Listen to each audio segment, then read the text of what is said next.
Go ahead. Good.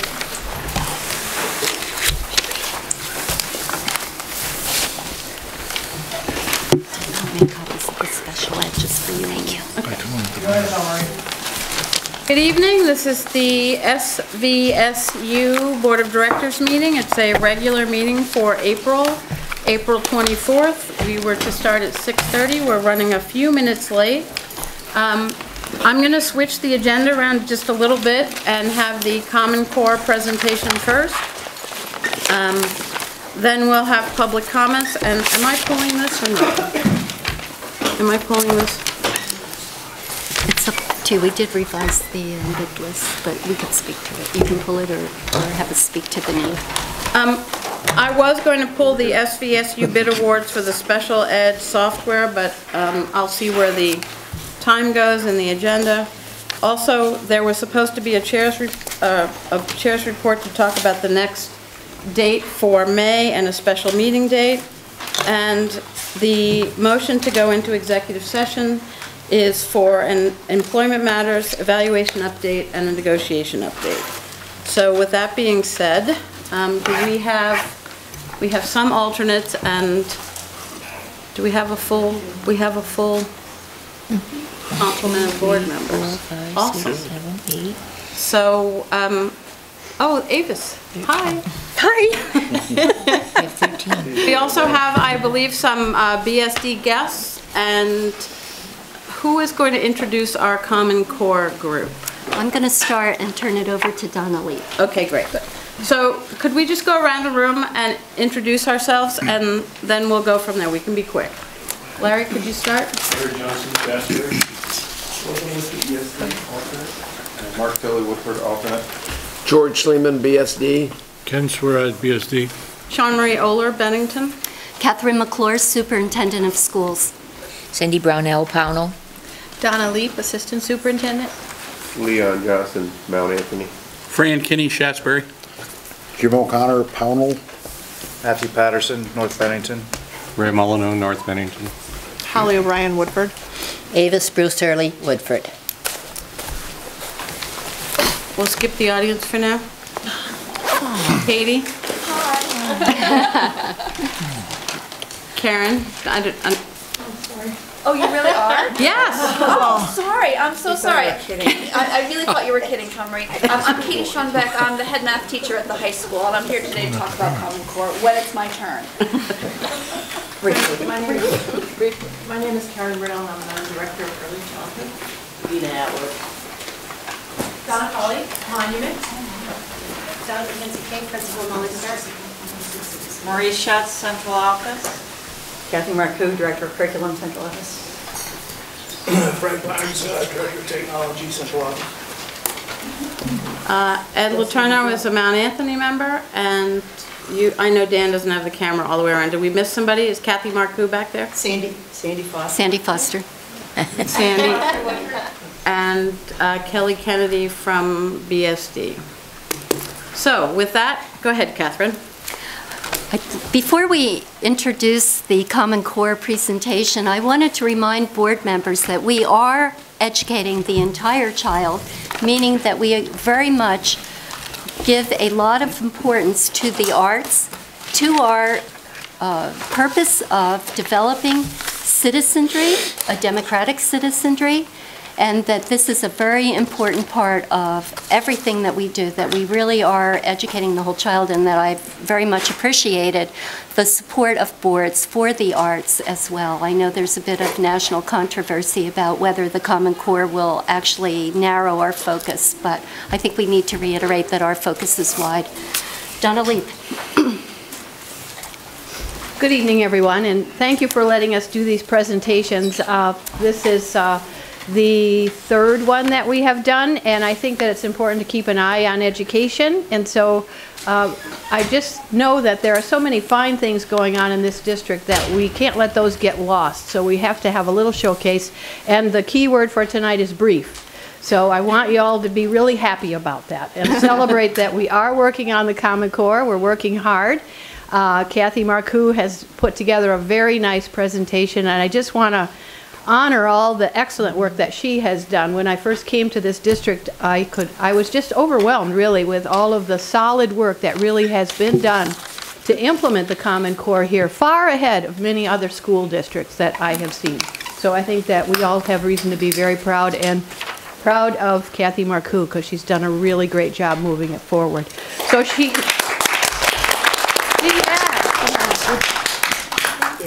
yes.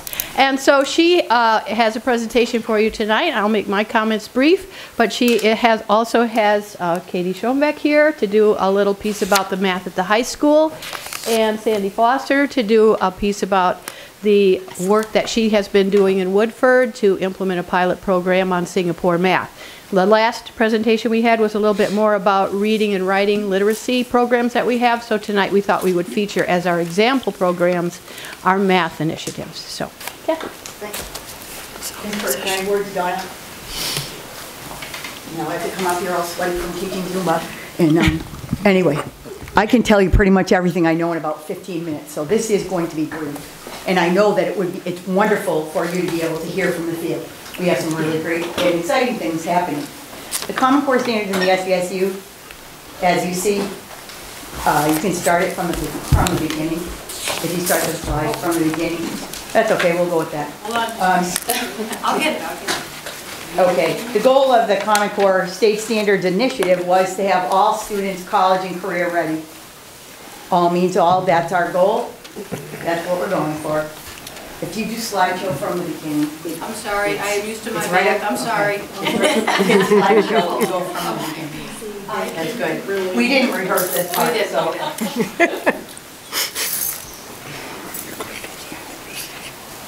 Still not going. Okay.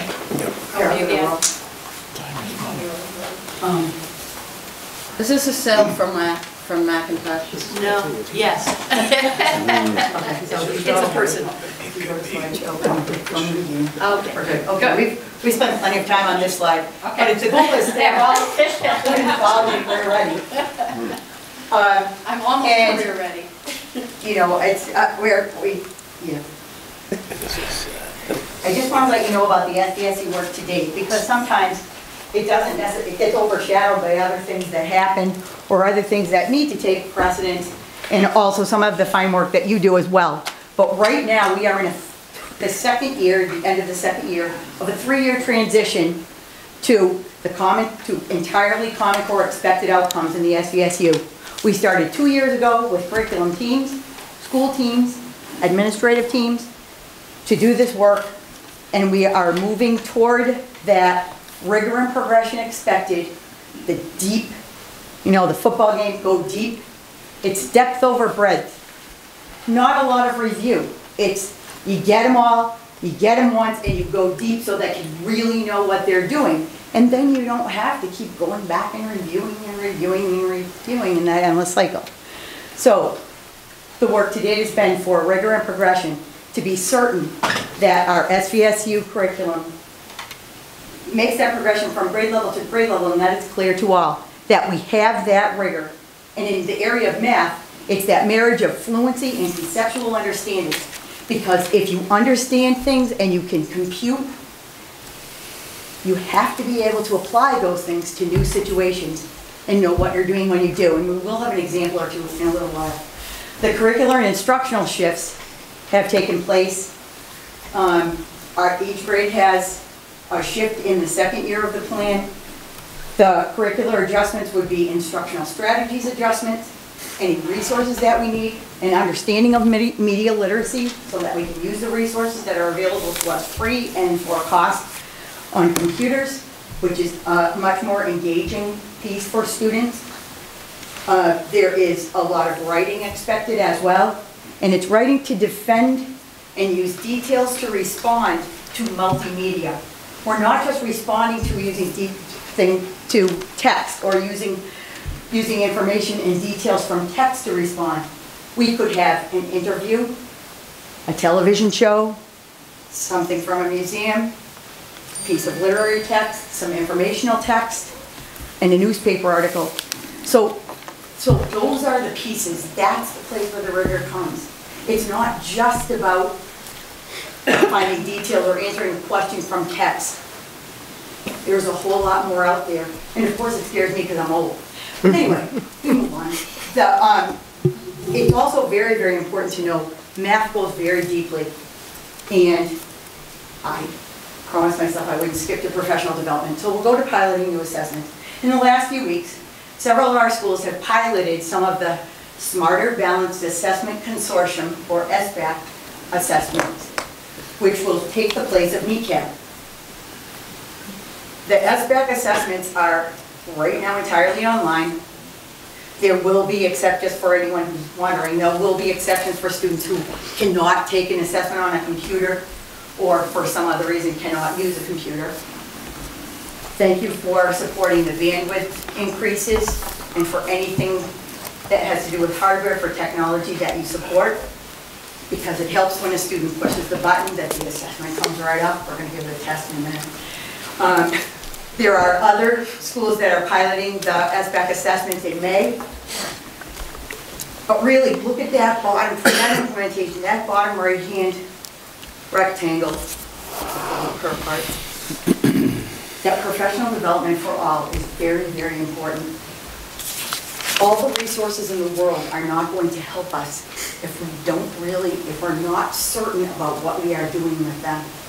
There's no resource that exactly matches the Common Core. And I think the two people who are speaking after me will attest to that fact. It's really all about the professional development. Teachers make the biggest difference in students' lives.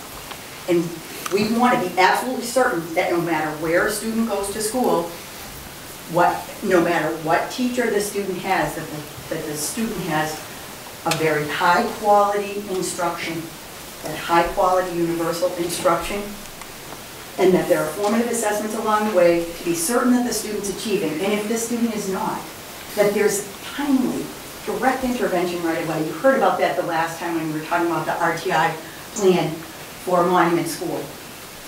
So the transition timeline just for NECAP to SBAC, I was kind of hoping they'd called it knee replacement, but they didn't. So anyway, our state had great expectations. We have Common Core state standards expected outcomes. We've been working on the transition. We will be fully implemented next year. The last administration of NECAP will be fall of 2013, so it will be this fall coming up. The Smarter Balanced Assessment Consortium test is going to be a spring test. So after that fall of 2013, the next time students will be assessed on a state assessment is the next school year, but it will be the spring of the next school year, which will be the spring of 2015. That's just informational. 14. All right, now let's see.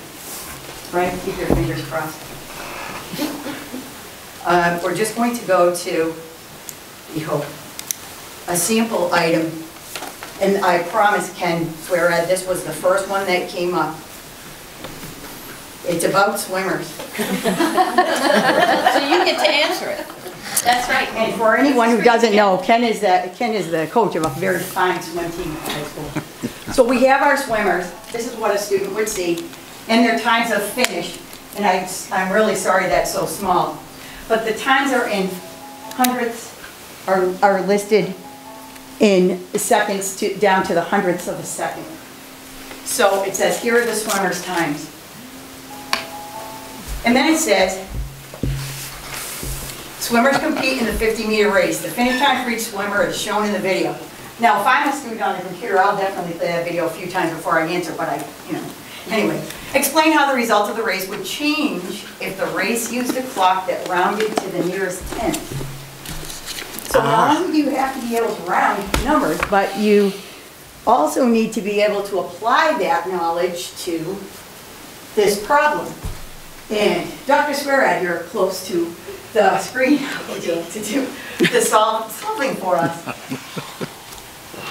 What grade level is this? This is for 5th grade. 5th grade. And this question has a rubric that's attached to it.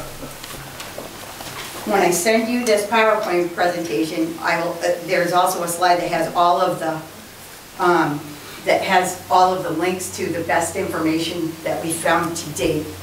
So there is a little test, an assessment that you go through, and it goes for everywhere from 3rd grade to high school questions, but that's one of the questions.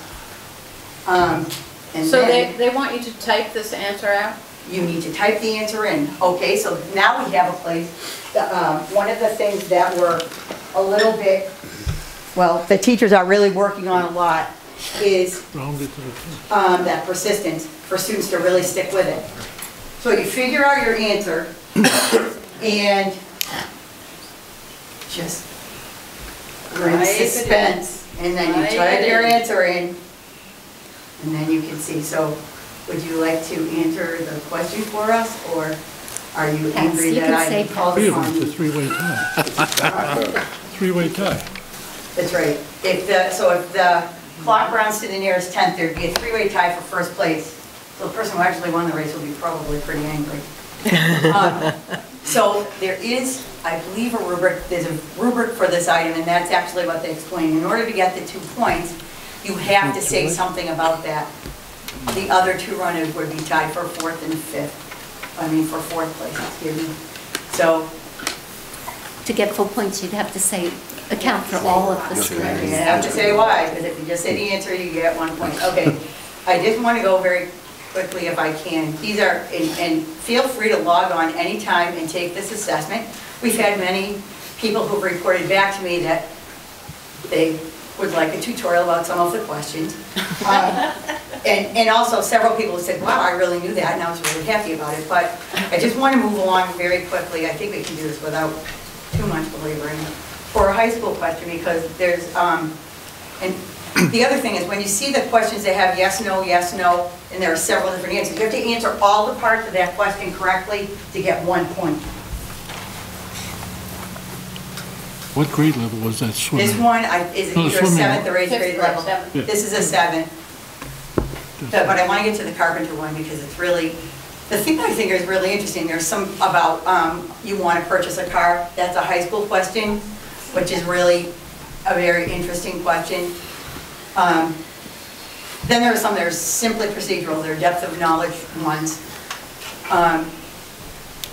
It's amusing, I'm really sorry. Okay, here's the buy a car one. And he wants to buy the car. He estimates that he'll go 200 miles a month. The average cost of gasoline is $3.70. Tony plans on owning the car for 4 years. Boy, Tony, I feel sorry for you. Calculate and explain which car will cost Tony the least to buy and use. That's also a 2-point question.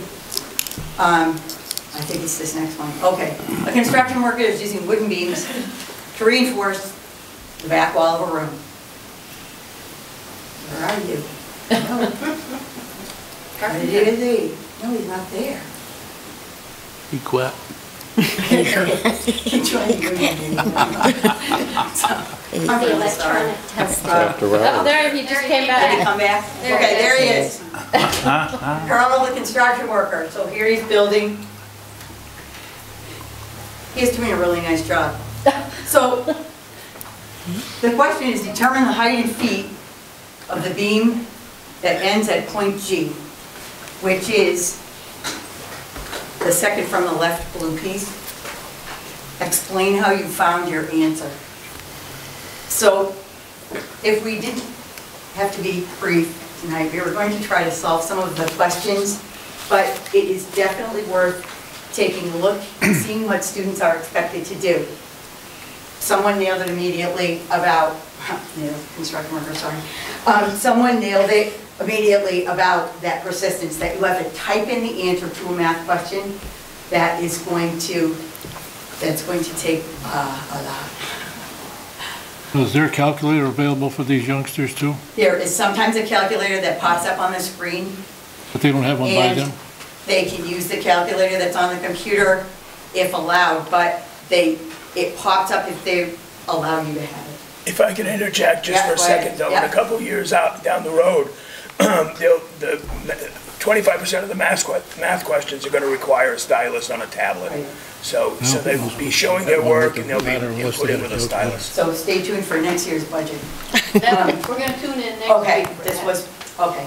And now I'm going to stop and let you hear from the field. First we'll hear from Sadie Foster from Woodford, and she has a very interesting story to tell. Thank you, Kathy. And anyone who knows me knows that if you've gotten in a conversation with me, brief is not a word that is typical in my vocabulary, but I will try to be as quick as possible. In 2007, when I first became a leader in this school of Woodford, our proficiency in math was 39%. We needed help. It was a dismal number. And on top of that, I knew that down the road there would be the Common Core standards and the changes. So not only were we not meeting what was happening, what we should have been meeting at, but the standards were going to get tougher. So I started looking at the programs that were available online, did a lot of research, and found the Singapore Math program. I asked the board to support it. I asked Kathy Marcoux for some professional development workshops for the staff.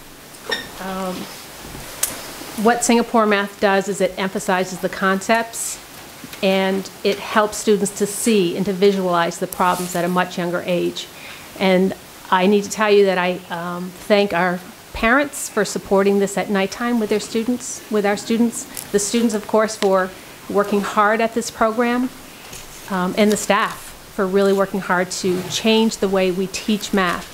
So in the math program, we teach with a bar model method, and I didn't choose to go with something as high-tech as the computer.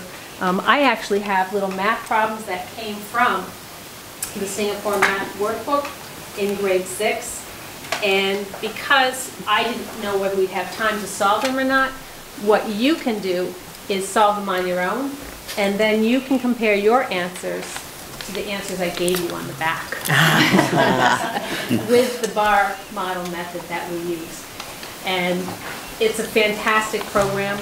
I feel grateful that we were able to pilot it. One of the nice things about being in a small school is that we can really see a difference. So in 2007, we were at 39%, and this past year, we had the highest in the county at 75%. That is outstanding. Woohoo!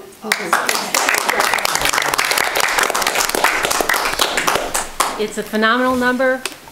It's amazing what this does when you take a look at this, and I know that Holly certainly has had a lot of time helping at home. These are 6th grade, and I hope I have enough. These are 6th grade problems that I'm sending around. We should all be there. And that 75%, last 3 or 4 years, we have trended at being the top school in the SU, but this is the first year that we were the top school in the county, and that's just amazing for our staff, our students, and our parents who support it. And that's free, Kathy. I just think it's important that you highlight that slide. I know you said it, but I think it's very important that it's a whole school effort. It's a whole school community effort. So the next person that we're going to hear from is our newest nationally board certified teacher, Katie Schoenbeck. And rather than do a slide, she's going to do a one-act play about the high school math course redesign. A dance. Okay, so here we go. Yes, I am from Katie Schoenbeck's, I don't know, what was it? I got a bowl. That's what it was, a beautiful bowl. Thank you very much for that. So you experienced a little bit of test anxiety already, this little test anxiety that happened, and now you've got homework.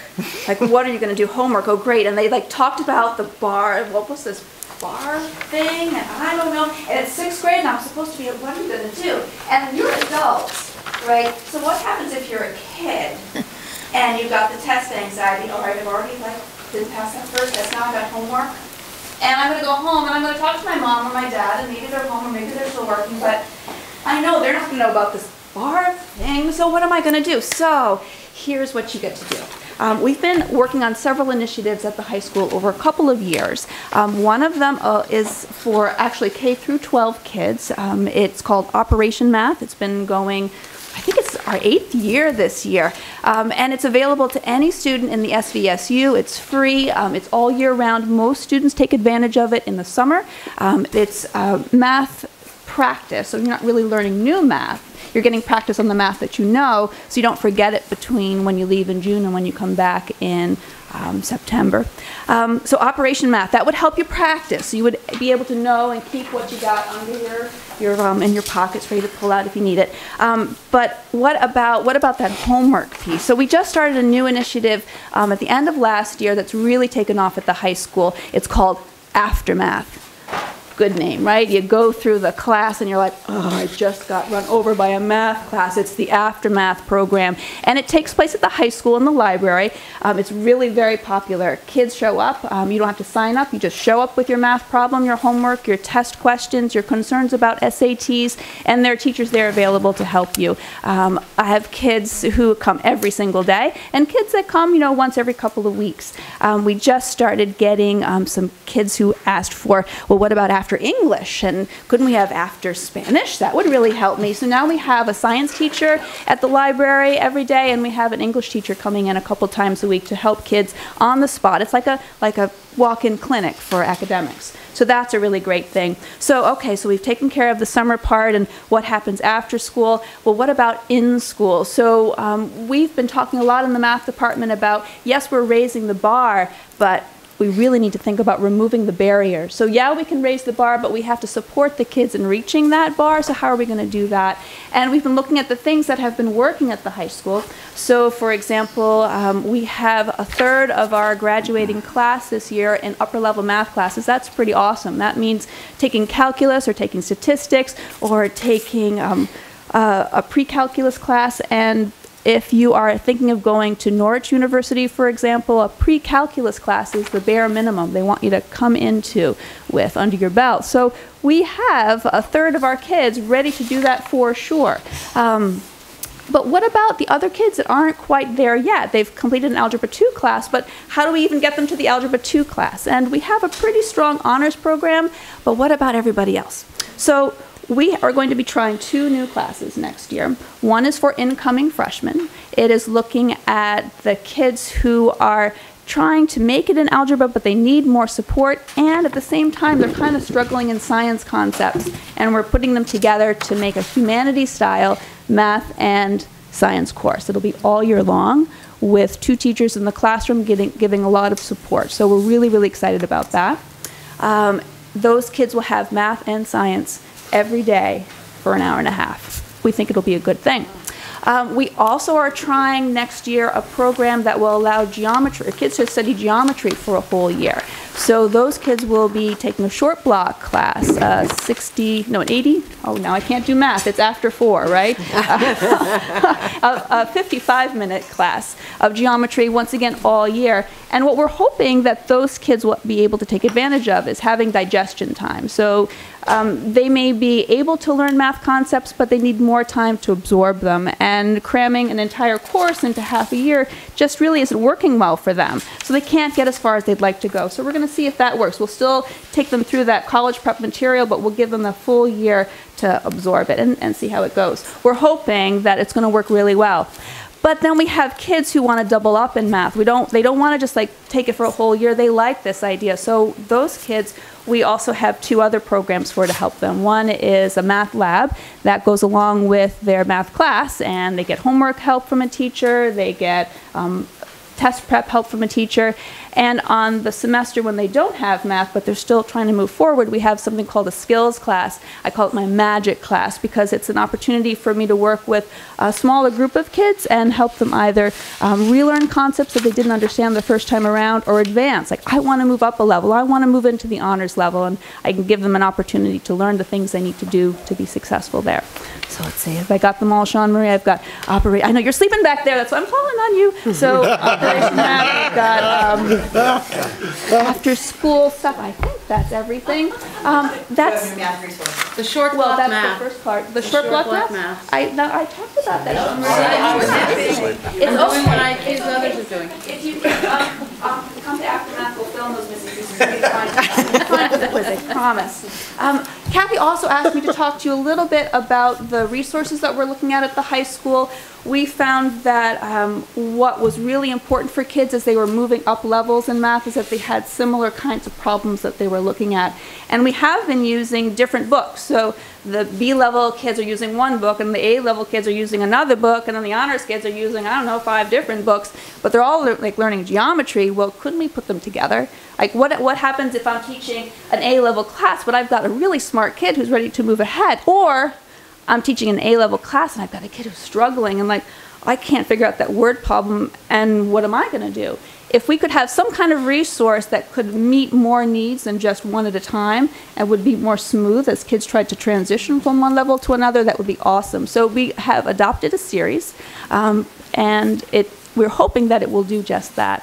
So is that what you wanted me to say about that? Is that rigor with rigor and justice for all? Oh, Honestly, at the high school, I just want to say, I've observed Katie, not only do students come into the math class, the after math, she chases children down with a box and a cart. So thank you so much. I do. I really appreciate it. And just thank you so much. Did you have more to say? Well, I like the rigor for all, but I really, really like raise the bar, but remove the barriers. That's what we need to do as a community. Ray? Is to pull kids up. Ray has a question for you. So what do you mean by rigor? What do I mean, or what does Kathy mean, or do we mean the same thing? I'm going to ask you just about you. Okay, so what I mean by rigor is trying to figure out where that kid is really going and what do they need to really get where they're going and have doors continue to be open for them. And it's really different for every kid, and that rigor, that sense of rigor changes over time. So to say, okay, here's the rigor stamp, everybody has to do this, doesn't really work, especially for our kids, because our kids are coming from lots of different places. So it's hard for me to, I don't mean to be dancing around that question because I think it's an important question. Well, you are a dancer. I know, I don't think you're around that, don't I think it comes down to we do one kid, we take care of one kid at a time in this community. And we always have, and the rigor for me might not be the rigor for you. So that's rigor for yourself. Yeah. For your practice. Yes, that's what's it for the kids? So what's it for the kids? So the rigor for a student of mine who started off in a B-level algebra class, who was like, I don't know if I'm really good at math. I don't know if I can do what is that? I don't know. Well, the rigor for that kid is, well, I want you to do the homework every day, and I want you to come and see me on Wednesdays after school for after math. And then, as that student starts to feel more comfortable, and I start to see, yep, she's getting into the habit of doing homework, she's showing up on time, I'm like, you know what, hey, let's try some of these problems. And I'm going to start feeding her problems out, telling her that they are harder problems or A-level problems, and see what she does. And I kind of sneak it in. After a while, when she gets good at those, I'm going to say, hey, you realize you're doing A-level problems? Like, I'm not doing A-level problems, I'm just doing what you're giving me. Yeah, you're doing A-level problems. What do you think about trying an A-level class with me next year? Maybe. Are you going to teach her? Yeah, I said with me. Yeah, okay, I'll try that. And so, okay, she tries the A-level class. She's sitting in A-level geometry class with other kids that are like, yeah, they do their homework pretty much every day, and they come after school 3 or 4 times, and she's getting like 85s, 90s. She's never done this before in a math class. She's like looking around and feeling pretty good, and she says, hey, so what else you got for me? And I said, oh, how about some of these? These are kind of, I don't know if you're going to like them or not, but well, let's try these. These are actually algebra 2 trig problems that I'll be teaching in the spring. Here's one of those to try. Oh, well, these are easy. You're doing this in the spring? Now, this is the kid who started off in a B-level math class saying, oh, I don't know if I'm going to do my homework. So the rigor for that student is me meeting that student where that student is and teaching that student forward. So you're talking about a process that a kid or you, when it's you, are applying to your work. A standard that you're holding yourself to and an aspiration. Yes. That's not the traditional use of rigor, I'm pretty sure. But it's effective. Yeah, I just wonder if your definition is syncs up with the definition that's used in the Common Core standards. So maybe your question is, how does Common Core translate itself into my practice? Maybe that's more maybe getting at. Well, they use that word a lot, for the Common Core standard. And I'm trying to get at what that means. The rigor implied is operationally. progression for all to achieving the standard. So Kathy, maybe you could explain, In Katie's practice, she increases the rigor for the student as the student can handle it. Well, that just But means it has to do with- she moves them along to more difficult problems and concepts. So I think what you're asking, and maybe I'm wrong, in which case I'll dance around another to get at it, is depends on which one. what's so different about Common Core from anything else that we've been doing? What's so different about that? Common Core in terms of math is saying, okay, I want you to ignore these pieces and look very deeply at these pieces instead. And I want you to really go deeply, which is what we were talking about before, which means being able to not just do a skill, but interpret why that skill would be used in a different situation and in another situation. To show competence with the skill in a new or novel situation. Yes, yes. I think there is largely, though, Kathy, maybe Mark, there is, it's very hard to quantify because what you want to know is what are they testing in 11th grade? Like, what is that proficiency? This is the conversation that's been going round and round and round the state and probably the country. So we want alternate pathways to graduation, and we want all of these different ways of learning, and yet each student is going to be expected to take this SBAC test. And your school will be judged on how the tests are, the results of those tests with SBAC. So personally, I see a big disconnect, and I don't discount all the hard work and all the in-depth that is happening, and I believe it should be happening. But statewide, I believe from where I sit, there is a bit of a disconnect because you can't talk about proficiencies and high-stakes tests, but you can meet it this way. So, what is the rigor at 11th grade? It is going to be tested at a certain level. It's not going to be the kid who's really only at 8th grade algebra taking the 11th grade SBAC. So I Who may be doing rigorous work for that kid. Right. Yes. So there, I applaud all of the one-on-one, and I think we all agree with that. But I think that the SBAC will not be a reflection of that student. It'll be a reflection of the school, and we need to somehow get around that. It may be a more useful question for this community and the board to ask, what do we want a mathematically literate graduate to look like? Right. What do we want that to look like? Right. And that may be a more useful question to ask. Right.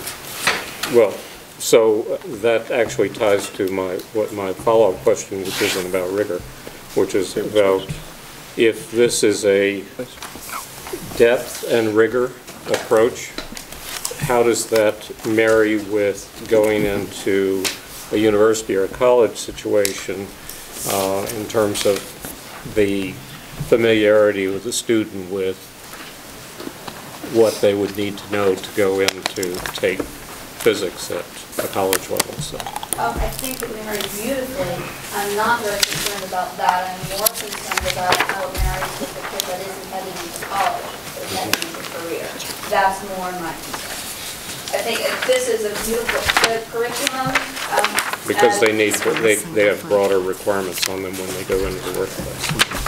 Is that what you mean? No, I think it's broader. I think the kinds of skills that I've seen being measured on the SBAC test are not necessarily the skills that you would need to on the spot decide a length of something to go do something. You know what I'm saying? Like, I don't feel like they're the same. I don't feel like they're the same kinds of analytical skills. So when a person is sitting in front of a computer screen and trying to analyze a problem, and I'm not diminishing it. I think it's useful. I don't know that it's the same experience as when you're in a shop and trying to make a decision about how much wood to order for the next project. I don't think so. You know what I'm saying? I think those are very different skills.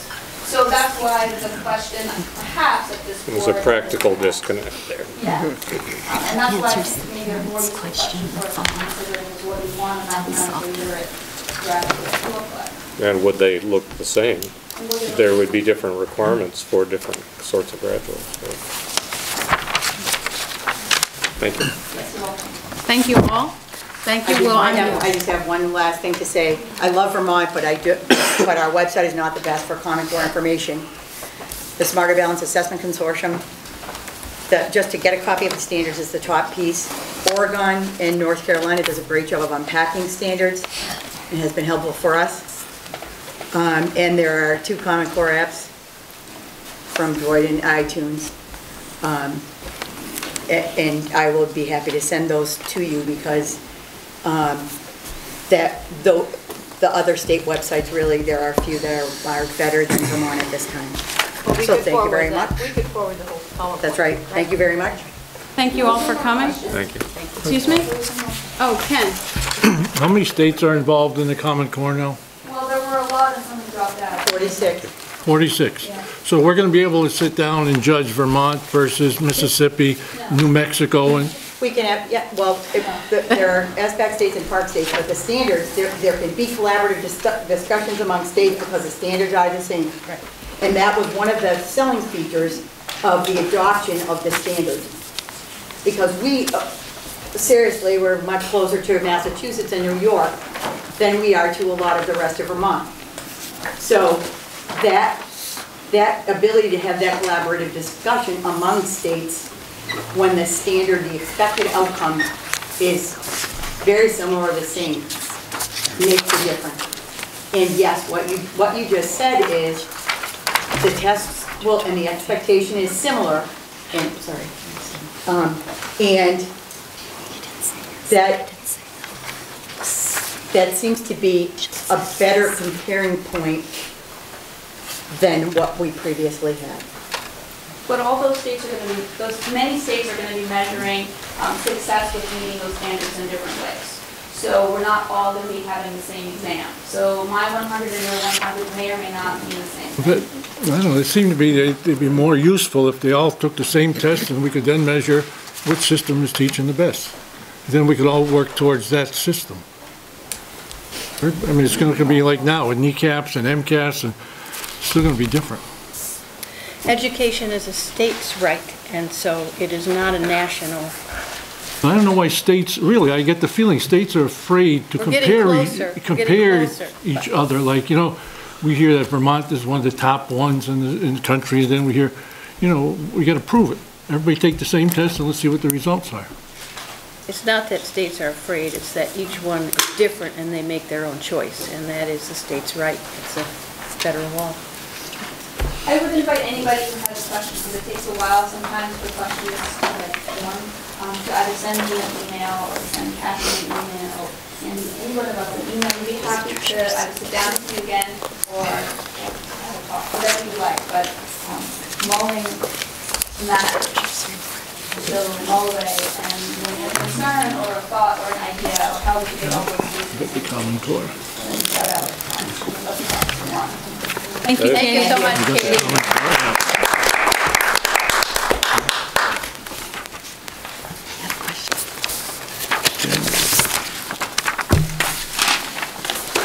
So the next item on the agenda is public comments. Do we have any public comments?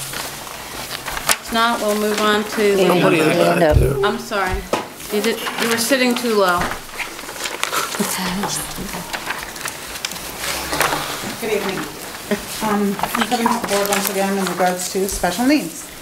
And I am bringing to the board's attention that we are making multiple decisions in regards to staffing and programming that's being put in place without communicating that to the parents of special needs students.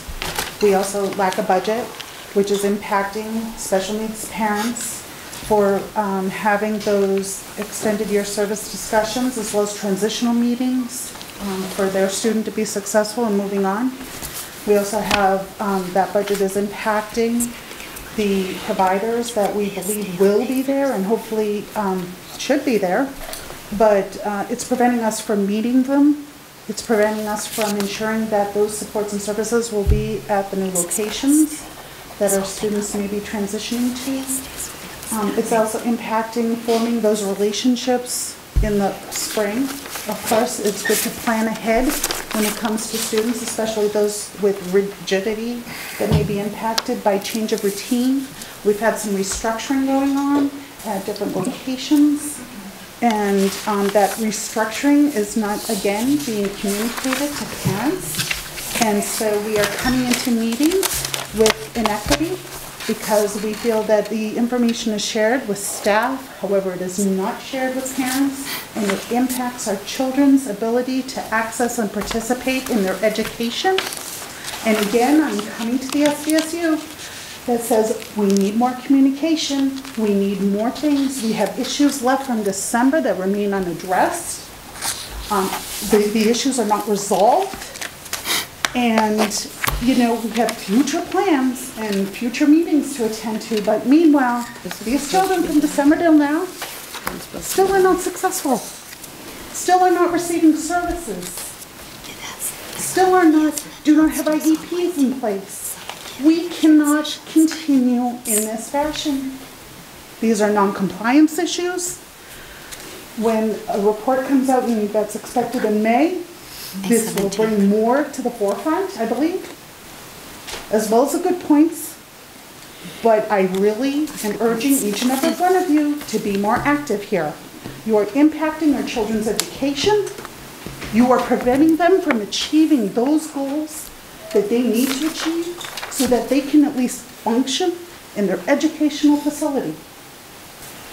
They can't communicate, and by not having service providers in place to provide speech and language, you are impacting how they're going to communicate with their educators, their peers, those around them, extracurricular activities. We can't even discuss those yet. Laura, would you like Catherine to take a stab at answering some of those for you? Catherine's been taking a lot of stabs on a lot of issues, and I applaud her for her efforts. I just think there's not enough of Catherine, and that's why I'm asking the board to come and really be aggressive. The members of the board need to assist Catherine to get these issues resolved, to get them met, to put funding in place, to do, to deal with these issues. So Lori, let me just interrupt you for a minute. So the SVSU has a budget. So I just want the people who are watching to be aware that the SVSU has a budget and it's been passed everywhere but BSD. So you must be, I'm assuming from your what you're saying, that you would encourage the, I'm assuming the BSD board to move forward with their proposed budget so it can be voted on so that we can assist in the middle school and other schools announcing teaming and classroom assignments. That's one of the things. Okay. I do, that is a piece of this because the budget impacts more significantly educators, of course, because they don't know where they're going to be or if they're going to be, but also when it comes to special needs students, we need to back up. There's a process in transitioning them from grade to grade, from school to school. A lot of that process involves meeting their new educators, and we have to have that happening either through extended year services, because taking a child who is set in routine and placing him in a new educational environment, or perhaps one that's been restructured without prepping, that's pre-setting or pre-teaching that student, is asking for failure. So what I'd like to do... We wind up so much doing some backpedaling to try and put those basic needs and supports back into place for them to learn how to deal with this new environment. So what I'd like to do right now is to rearrange the agenda and jump right to the SVSU FY14 budget. And we're going to go to D1, which is the reduction in healthcare. We're going to go to the BSD special ed services and the SVSU-wide reductions, and then we'll move back up to the bids for the copier and the special ed software. How's that? It works for me if it works for you. So the first, is that okay? That works for me. So board, we're going to, Rick, do you have a specific piece of paper for this health insurance, or is it embedded in the? It's embedded and it's coming. Okay, so it's these. Revised. So I guess what's coming around is a revised couple of pages. From the health insurance standpoint, as you know, it's been a tumultuous year with the state moving to a health exchange system as opposed to free market system, for lack of a better description. I don't know what you'd call it. And normally we would get our insurance rates by December 30th, and we kept getting estimates, and they were getting a little better estimates, but by the time we went to warning the budgets, the best number we had was a 15% increase in health insurance. I don't have the date in front of me, but sometime after budgets were warned, they finally set the health insurance rates at a 10% increase. So the first, level of action, and I don't know, how the board wishes to take this, because there's multiple discussion points here. The first level of action, a couple of different boards had requested that, or not requested, but questioned what we were going to do with that reduction in health insurance, which turns into about an $89,000 change reduction. And with North Bennington looking for relief and BSD looking for relief, I thought it would be appropriate to provide the information to the SU board to adjust their budget. And if you're looking at the document, this would be change 1.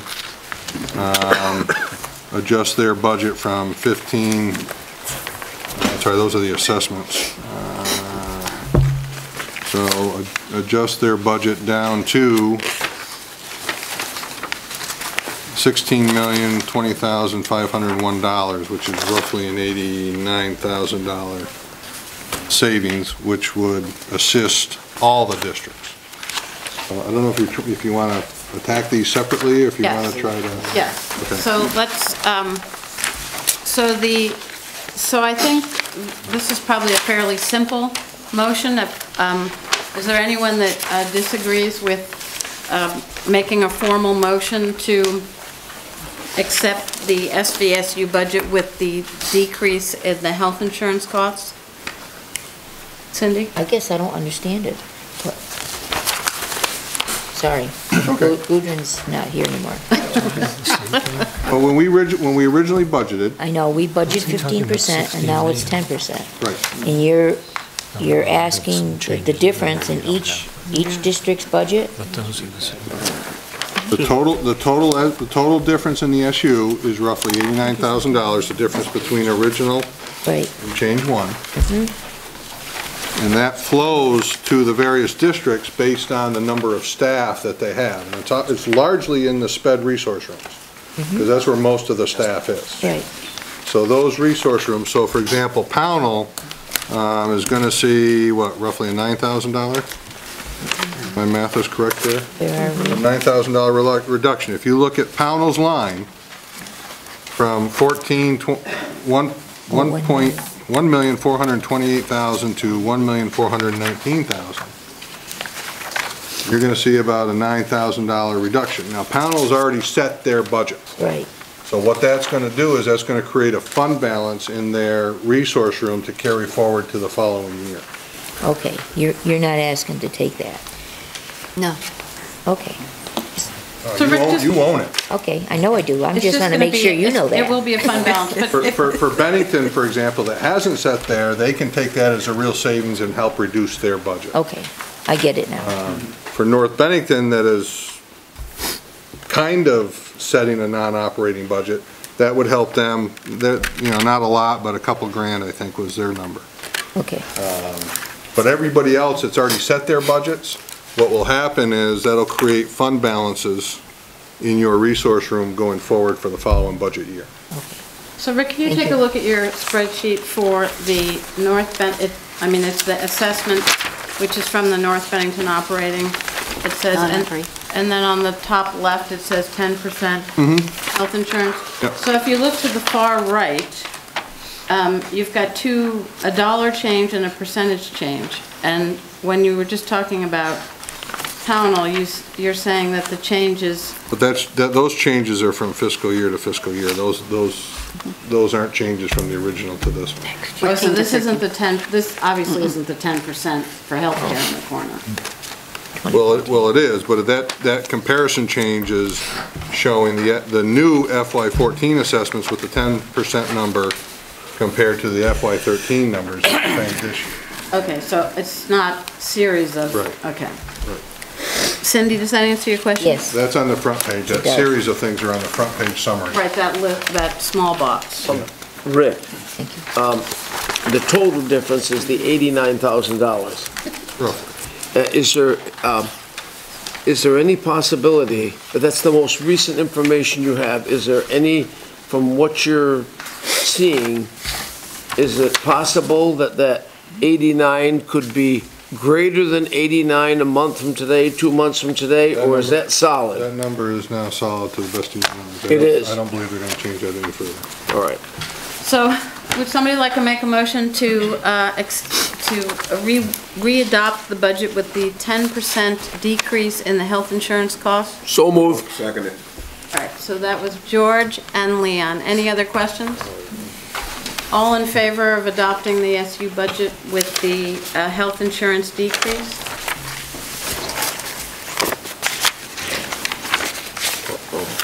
Opposed? Abstentions? So there's 2 abstentions and everybody else was unanimous. North Bennington. There were no no's and the rest of the board was yes. Okay, so that's change 1. And change 2, Rick? Change 2 is, represents just a BSD request that affects just the BSD special ed services portion of the budget. That's the section of the budget that is a direct bill back to BSD. It's not going to affect any other district positively or negatively. As you've heard me all say, your SPED portions of the budget, you determine what you want, you know, how many teachers, how many paras, we hire them, we give you the bill for them, it's just a one-to-one. Excuse me. In reevaluating BSD's special ed services, there were some, actually there's one area in transportation we need to increase. There's some out-of-district numbers that we were able to decrease as a result of new information that we have now that we didn't have at the time of the budget. That represents change 2. Again, it only affects BSD. It's just, and we've done this in the past when someone is, usually in the other direction, when someone has to hire a para, has to come to this board. Shasberry and North Bennington, I think, did it this year. Their student needs required them to have a para, so this board authorized hiring those people and it's a direct bill to those districts. This is the same thing, just a little bit in reverse. They're asking you to reduce their budget, and it's only affecting BSD. So where there might be a decrease somewhere and an increase somewhere else, it's not reflected here. Where's here? I mean, in this sheet. So in other words, if... Well, it is. It's reflected in, if you look at change 2, bottom right-hand corner, it would be reflected in BSD's special ed. If you look at it from change 1, it's going from $3,676,000 down to $3,442,000. From change 1 down to change 2. I'm looking on the detail pages. Under FY14. Right? Well, under the special ed services column. About the middle, roughly the middle column. Just take it off. If you compare the number in change 1 to the number in change 2. Sixth column. You see the difference. Sixth column from the left. So, obviously, the SU, when we did the budget as a whole, we were looking at everything as a whole. This particular spot is specifically for Bennington, and I'm going to assume that the Bennington representatives and the other Bennington board member here are going to advocate for that decrease. Is that right, Ken? Sure. For sure. Any decrease we'll accept. Well, if it doesn't impact the rest of the districts, would you like to make that motion for change 2? We'll make a motion that we adopt change 2. Second. Which is the BSD special ed changes? Right. So that was Ken and George. Are there any questions of board members? Okay, this is only changing the special ed. This isn't. BSD special ed. BSD special ed. Okay. I don't want to wake up tomorrow morning and say, oh, I should ask that question. No problem. So, since seeing no more discussion, all in favor of change 2 with the BSD special ed reduction?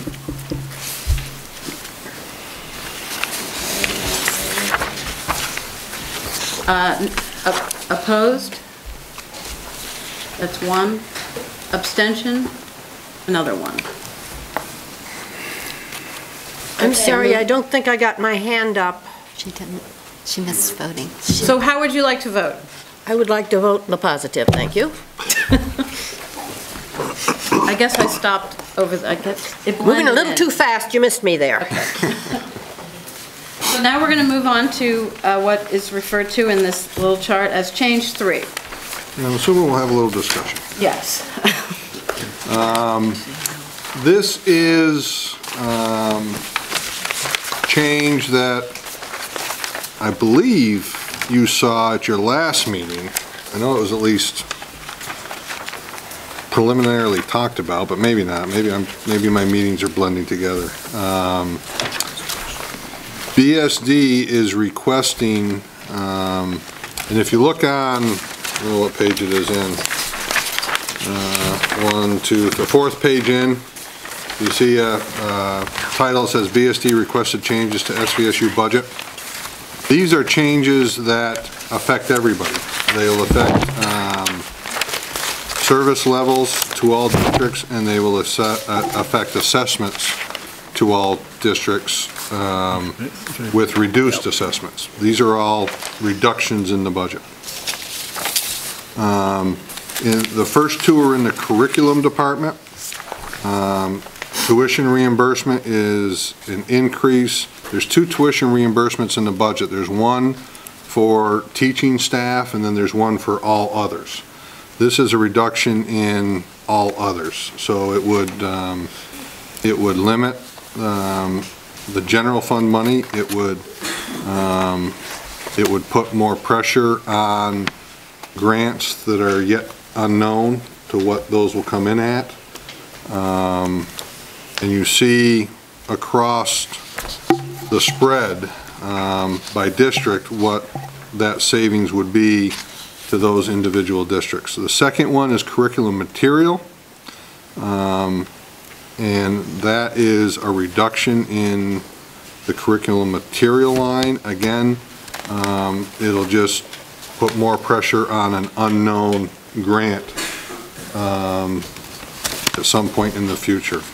HR person and the file clerk, those have been talked about quite often. HR position is a full-time position scheduled to be hired for January 1. So it's a full-time position. It's only going to work half the year next year. And then the theory is it would roll into a full-time position in FY15, keeping my year straight. Now the file clerk is a .6 position that finally made the final cut. This is proposing taking both of those positions totally out of the budget, and you see the proportionate savings across the board. Admin is it's a compilation of a lot of areas in the admin section of the budget, including special ed admin, to try to reconfigure some currently vacant positions that are in the budget to try to save that $50,000. And I hesitate to go into a whole lot more detail than that, but if we have to, I'll let Catherine attempt to walk that one through. Plus is just level funding plus the way it is this year. Right now, as it's approved, there's a $207,686,000 growth in the plus budget. Now, one thing the board should know, if they choose to take that, that will result, even though it's level funding the budget as a whole, that will result with some cuts. And I haven't, to be honest with you, I haven't calculated how deep that is. It's not a lot, it wouldn't be a lot of money, but some cuts in other areas because we have to pay the salary growth for salaries. So even you know, we can't level fund the salaries, we have contractual obligations. So those would have to go up, their proportionality based on salaries and benefits, and that proportional cuts would have to come from supplies and materials and other things. So you see across the way, you see that North Bennington is, because we already took them out of the plus budget, they don't see any benefit from that that transaction, but they would the others. You see what everybody would benefit from there. I guess that's my explanation. I'll be happy to answer any questions, questions that may come up. Jim, first question? A simple question. The curriculum materials, could somebody give me a couple examples of what that is? Is that Well, Kathy Marcoux right there.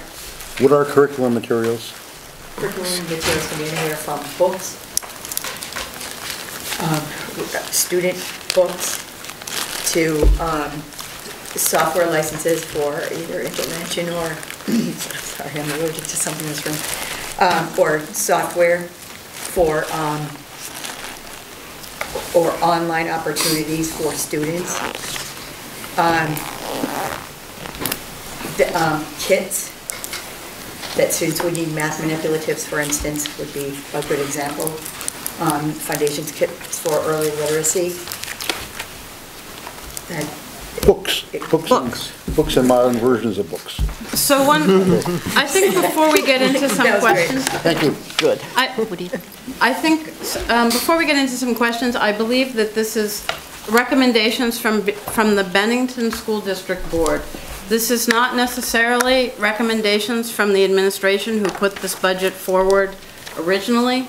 I know that's kind of an uncomfortable thing for me to say, but I think that, Ken, I just wanted you to address your thoughts from BSD.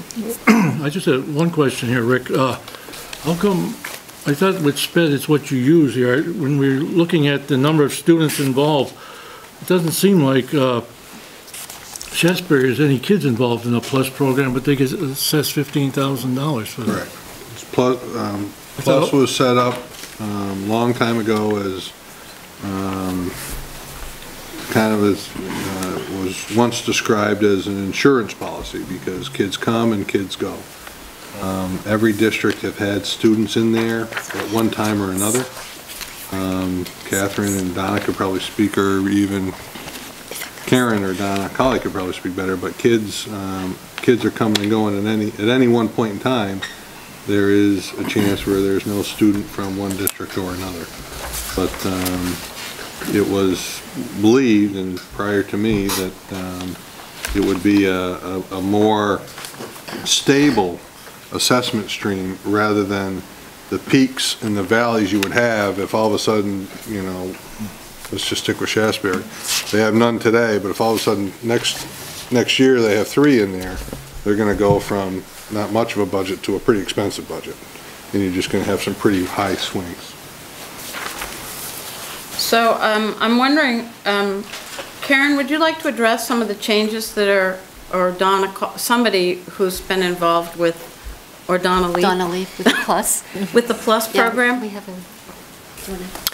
We did make a summary of some of the changes that have been made this year and some of the changes that we were looking forward to the process of making some changes to increase the quality and the effectiveness of the programs that are from Congress Street, because they do cover many different groups of students. So this year, the effort was made to move the high school students into a different setting that was actually on the high school campus, so that some students could be reinforced for being successful and earning their way back into the regular ed programs within the high school at whatever pace they could do. For next year, we were looking forward to trying to move some of the 7th and 8th grade students into a similar program at the middle school that would offer a structured and safe program for students in collaboration with the MAU middle school staff. Students will again be given incentives and try to work their way back into more regular programming that they would have easier access to because they would be right on campus and could take part of different programs.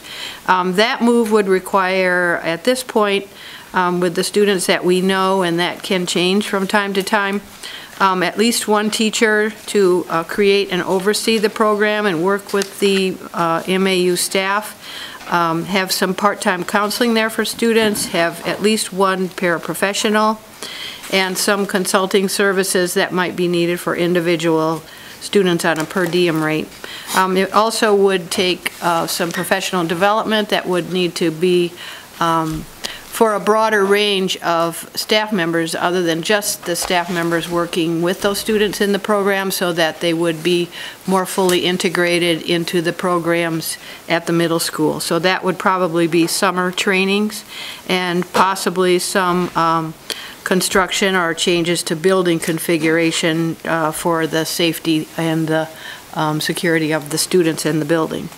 And then the other portion was to move to keep students grades K to 6 at the Congress Street building, to probably make some similar, or not similar, but also make changes there to the safety and security of the building for students, but also to have at least one full-time teacher to oversee the program, 3 classroom teachers, and 6 paraprofessionals with administrative oversight as needed on a daily basis from probably another administrative team that would work as their partner. In that setting, there are already 14 students and a couple more that we know of that would probably be accessing that program. And another feature of that is really to have it work as a clinical diagnostic setting, where when we have students coming in the door that have significant needs that really cannot access the regular curriculum or be safe and effective in a regular classroom, the schools would have a way to work with the team at the Congress Street building to really facilitate a diagnosis and a plan so that they could help that student be integrated into a regular ed setting. The schools are running regular ed programs primarily, and when they have students that come in that have extensive needs that need to be diagnosed and evaluated, it's important to do that right away and to make sure that the planning is done to help facilitate that child into a setting and to be successful. And I think that it is a real improvement in the quality of our programming to be able to access a program like that, which we do not have currently. And it would really help, I think, the principals to have a way to help students right away. I think that one of the things we see is we pull in some extra help to try to help facilitate that child, but it really, we just don't have the facility or the expertise to help right away with some proactive planning on what does that child need and how are we most effectively going to do that in the schools. So I think that is the plan for the changes that we have in mind. Catherine?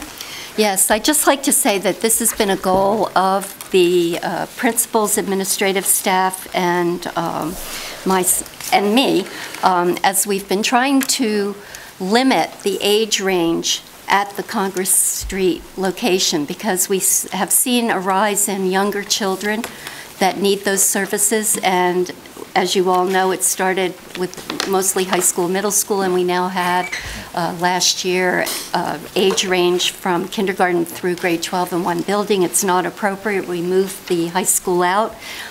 We were planning to move the 7th and 8th grade students out. We've had time since the SVSU Budget Committee met to put more detail to this than the general concept that was shared there. And I also would like to say that it will definitely meet this immediate need that we have of students that need a diagnostic area, as well as better transitioning back into the schools with assistance for regular ed teachers as they come back in. One thing to note, and it is an irony in some respect, is that we are noted and commended at the state for having, I think it's the second, I'll get that statistic for you, second lowest rate of residential students in the state. And yet we also have a high rate of students in these specialized alternative programs. Well, these are our most severe students in the behavioral complex students in the behavioral area. And we really do need to provide the expertise and reorganize the Congress Street program for the benefit of all students.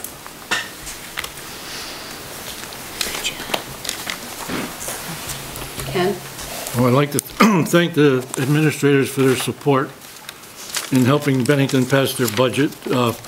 Right now, we're sitting at about a 14.2%, and people I talked to said it's just too high, and all we're looking for from Bennington results of this is about not even a 1% help from the board. You know, we need every help we can get. I know every program the administration has is the most valuable program in the world, and you know, I hear one time the state's coming down, we're spending too much money on SPED, and now we've got the best program around, and state's complimenting us for our great programs. You know, to me, it's got to stop. We're paying 66% of the budget here in Bennington, and we need a little bit of help from you folks around the table. You know, Mount Anthony's budget failed at 6% in Bennington, but you folks helped the high school by passing it with your individual people, voters, and we're hoping the same thing happens here, that you people will step up and help the Bennington board pass their budget. We're looking at, you know, saying the plus. We're saying keep the money that you have right now. It's averaging over $21,000 per pupil cost. Right now, you have 30 kids in the program, and you got an administrator, you got 3 teachers, you got 8 or 9 paras. I mean, you got a 3-to-1 ratio right now. And I mean, what more does it take? You need a 1-to-1, a 2-to-1 to solve the kids' problems?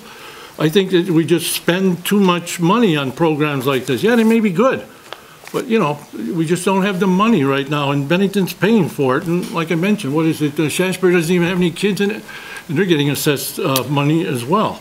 I think it's just too much, and the other ones, HR position, file clerk, those are positions we don't have. We're just asking the board to hold off 6 months. Because the person's lying to come up in January, so it'd be a 6 months put off for that. Hopefully we'll get more money later on. Tuition reimbursement is not the teachers, it's not the contractual part of that. I guess it's people in central office, SPED individuals for their courses. Administration is it's professional development. Tuition reimbursement, yeah. The ESP contract, that is the line for the ESP contract, and it is contractual, and that is the line from which it comes. But I thought it wasn't for teachers, it was others. Yeah, ESP, They're the support professionals, and they have a contracted agreement to be allowed to take a course per year. And that's the line, which... Well, the consequences of us not getting our budget passed is, you know, if that's the way the people want, we're going to go with an 89% budget of what we have this year for the following year. And you think things are hurting now with a 14%, you know, going down to 89 is going to be a killer. So all we're doing is saying, you know, give us a break. And everybody saves on this too. If you look at that little chart, everybody's going to increase their fund balance for the next year.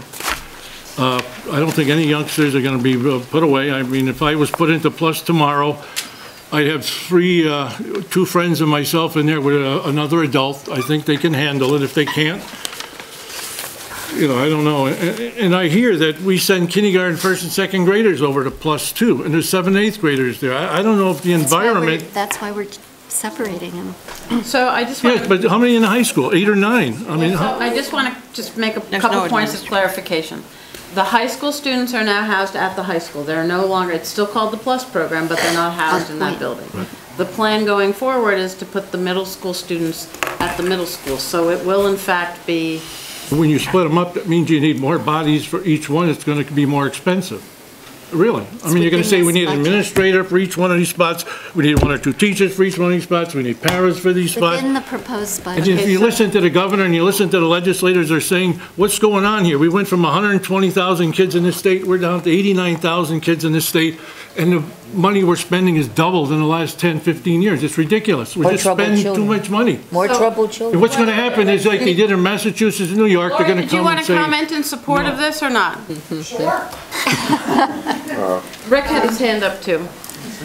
No, the challenge that we have is that we are stuck between a rock and a hard place. We have a budget that's not passing, and we're basing it on what we think may pass. I think a lot of this goes back to the fact that we're hoping to get it passed with the cuts that have been made. I mean, I think they did a line item by line item. I sat through the meeting. At BSD.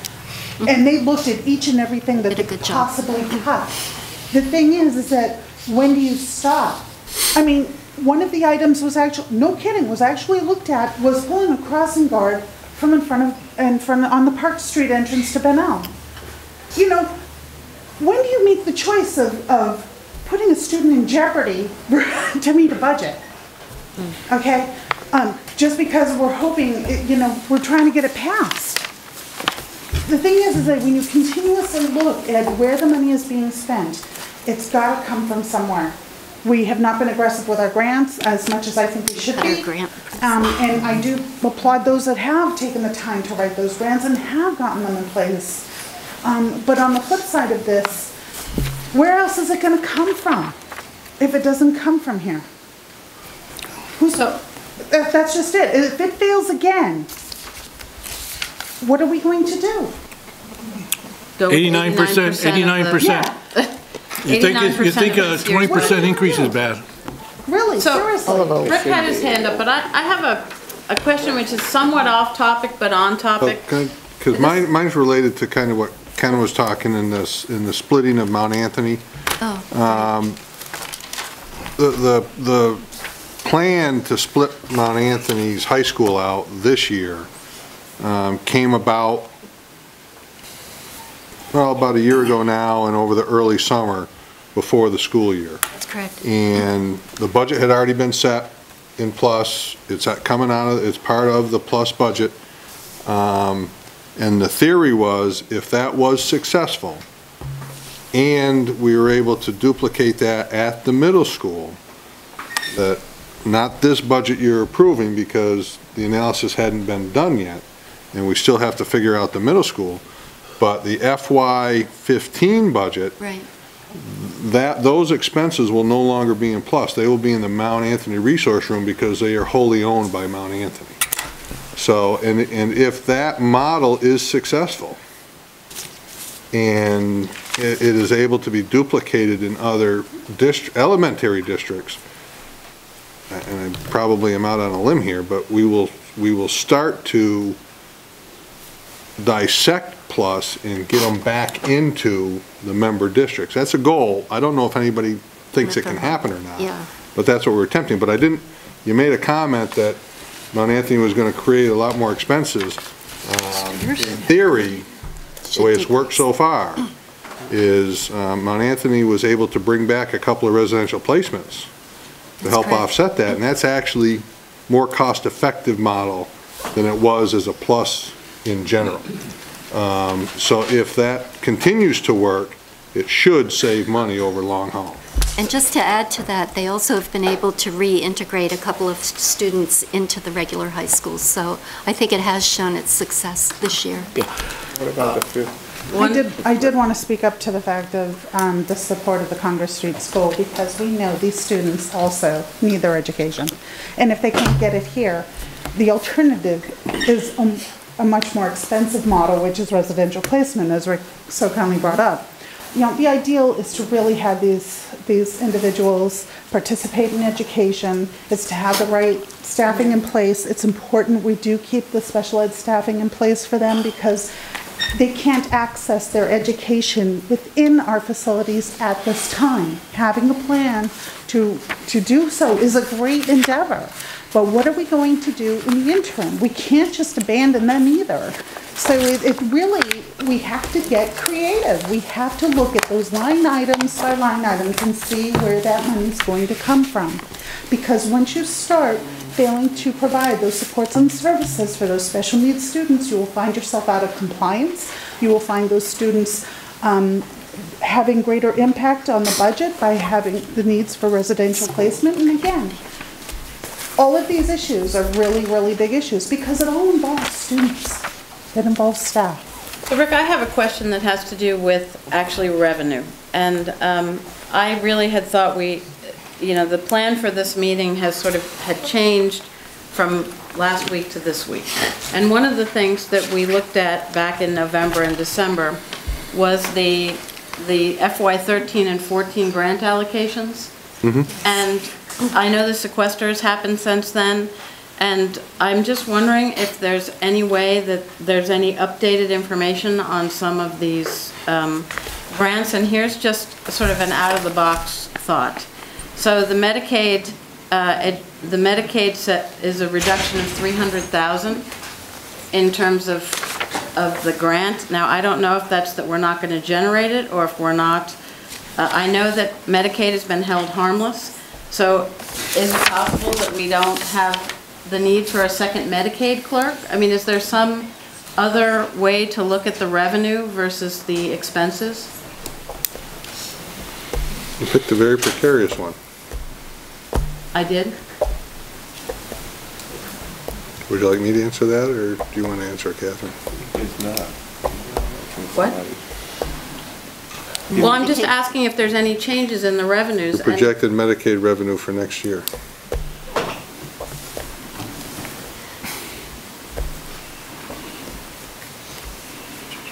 Well, I mean, the Medicaid revenue is usually generated from Medicaid money that comes in for students that qualify for Medicaid. I think what Rick is alluding to is that we're currently examining at one location reporting from the school to the Medicaid office in our building, and just to ensure that the reporting practices are in line. And I think that's what he's alluding to. And until we can really verify what's happening there, we want to make sure that we have the support for that. I'm talking about. Is that what you were referring to? How many Medicaid clerks do we have? We have 2, and there is an analysis that we are actually in the middle of whether we can still afford to, from a number of reasons. That's true. One, it appears when we hired the second one, the theory was, and actually came out of the MGT audit, yes, it did, was that we were supposed to produce 200,000. some extra, piles of money. Revenue. That hasn't materialized. Right. I think they projected 200,000. We're trying to figure out why that hasn't materialized. Right. So that is a possibility. However, I have greater concerns today that we will receive even less Medicaid revenue next year than we had originally planned for. There also have been changes in the reimbursement of Medicaid. That is true. They have changed the reimbursement formula. So the big decrease in the grant projected is the Title 1A And when do we expect, was that a done deal? No, and I think our preliminary is May 20th. 20th, yep. And there's been some inconsistent suggestions of how sequestration is going to affect it, somewhere between 5 and 10%. And they won't. For years, right? And that's for a number of years. And they're not confident, even at the May 20th announcement, that they'll be able to give us anything with any certainty. You know, it'll probably be more likely June or July. So all right. I wouldn't, at this point, forecast any greater grants than I did 2 months ago. In fact, in the Medicaid area, I would probably forecast significantly less. Well, I just thought that if we're looking at all of it, we should, you know, as you said, it was a couple months ago that we had the revenue streams, the decreases presented, so I just wanted to make sure that good point was brought up while we're talking about, you know, expenses. So, George? I just wanted to support what Ken is saying. Bennington School District is in a bind. We're in a serious bind. And it's going to take a monumental effort, even if we get approval tonight, to get that budget at 14% passed. I worry very much what happens to the Bennington School District programs if we lose that budget a second time. I think if we lose it a second time, it's safe to say that we're looking at staff cuts and larger classes. So I'm just telling you, you're hearing the same thing that I'm hearing going up and down the street. So all I'm saying is give us whatever help you can, and even with that help, we've got a monumental job ahead of us to get this budget passed. And if we don't get it passed, we've got serious problems. Are there any other questions from the board? Jim? Emotional. In support of Ken. I'm 65 years old. And when I was in grammar school, we never had less than 40 kids in a class. Okay, actually it was more than 50. In 6th grade, I had 60 kids in the class. There's one teacher. Okay? And we all learned, somehow we all learned. So if we have to make cuts, I think we could survive. My experience is, you know, I got through on less. I'm sure you got through on less also. But as far as increasing class size, I know there's contracts and all these. There's 1,000 rules nowadays, but it's not the end of the world. I don't necessarily think this is going to make, well, it could all impact it. Leon, did you want to say something? Well, I was on the restructuring sheet. We talked about moving 7th and 8th graders back at the middle of the page from Congress Street to the Mountain. What about, is there any 6th graders over there that go? Yeah, we would keep them there at the Congress Street. 6th grade. Yeah, I know you said you were going to keep them. I was just wondering why when 6th graders are here and the 6th graders from Bennington. Well, this program is for all districts. For all the districts, and you want to keep them all together. And they're particularly challenged in the program. So right, they're most complex. I want to just put a plug in for the HR position in that. I think there's just way too. I actually support the HR position.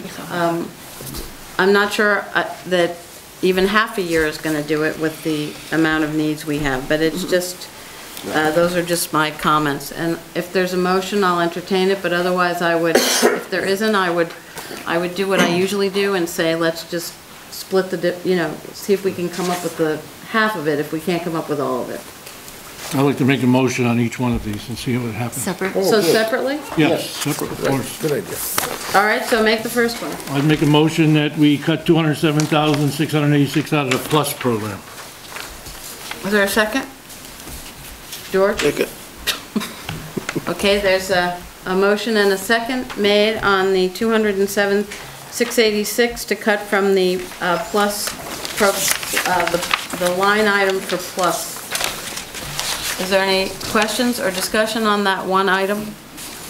All in favor of, does it have to be framed in the positive? It is Motion positive, we're cutting to out. cut, okay. Positive. All in favor? Photographer. Opposed? Opposed?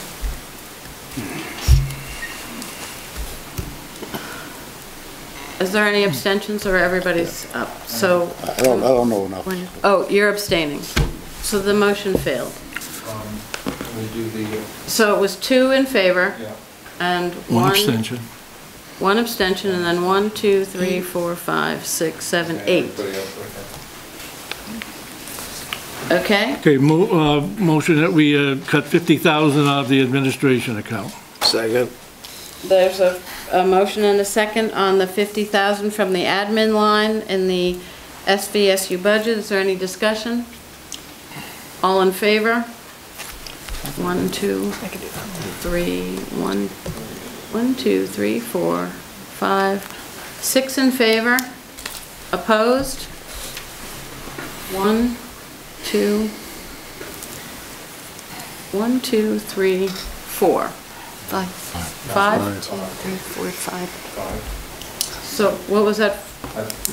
Larry Johnson, Cindy, Leon, Matt, and Ray.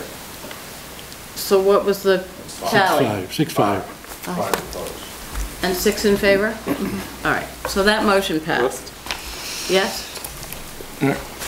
Okay, motion that we cut the 6/10 file clerk position. Second. Any discussion? All in favor of cutting the file clerk position at central office? 1, 2, 3, 4, 5, 6, 7. Opposed? 1, 2, 3. Abstentions? I don't know enough about that. 1. All right, Ken? Motion That to... one passed? Yep. Cut the half-time HR position. Second. There's a motion and a second to cut the half-year, full-time, half-year HR position to start in January. All in favor? 1, 2, 3. Opposed? 1, 2, 3, 4, 5, 6, 7, 8. No abstentions. So that motion failed. Motion to cut 20,000 of the curriculum materials. Second. That's a motion and a second to cut 20,000 of curriculum materials from the SVSU budget as a whole. All in favor? 1, 2. 2 in favor. Opposed? 1, 2, 3, 4, 5, 6, 8, 9. 7, 8, 9. Right. And lastly, tuition reimbursement, cut the 20,000 out of the budget. Second. Tuition reimbursement out of the line item under is that under curriculum? Yes. All in favor? 1, 2, 3. All in favor? Okay, opposed? 1, 2, 3, 4, 5, 6, 7, 8. So the motions that passed were a reduction of the file clerk and the 50,000 out of the admin line. So that's $75,000 out of the SVSU budget as a whole. Which is 19,674 for Bennington. Thank you. All right. Sean Marie. Yes, George. I'd like to take 2 minutes at this point to find out if we can get a legal opinion on having the supervisory union budget voted on by the communities, to have a public vote on this budget. Because I am completely convinced that if that ever went to a public vote, it would have been soundly defeated. It's killing us. So I'd like some legal opinion made to see if we can't get this budget voted on by the community instead of just the supervisory union So board. you mean going forward for FY14? Yes. Okay. So it was pending legislation, and I don't think it made it past crossover, but we can certainly look into it for FY. I know it's the FY15 budget. I know there's been a lot of talk about that, and the state puts more and more into the SU responsibility, and I know that they hear continually that that citizens would like to vote on it. So George, we will certainly take that up for the following year. Thank you. Leon? I mean, I don't remember, but wouldn't it be better if ESD and Mount Anthony was one school board? Did we? Yes. I mean, absolutely. Operating under one cap. Leon, surely you jest.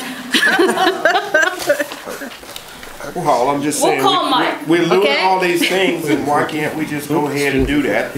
We're doing Mount Anthony and BSD is spending a lot of time together, and it shouldn't be no reason why you shouldn't work out those and have one K through 12 district and let the rest of the districts join in if they want to, and then you can start looking at your real capital expense for operation. So, how many districts do you think would want to send their kids to the high school with no say on what's going on in the high school? Well, I'm think saying. Powell and Shasta Okay, and Bennington? I'm going to ask Ray.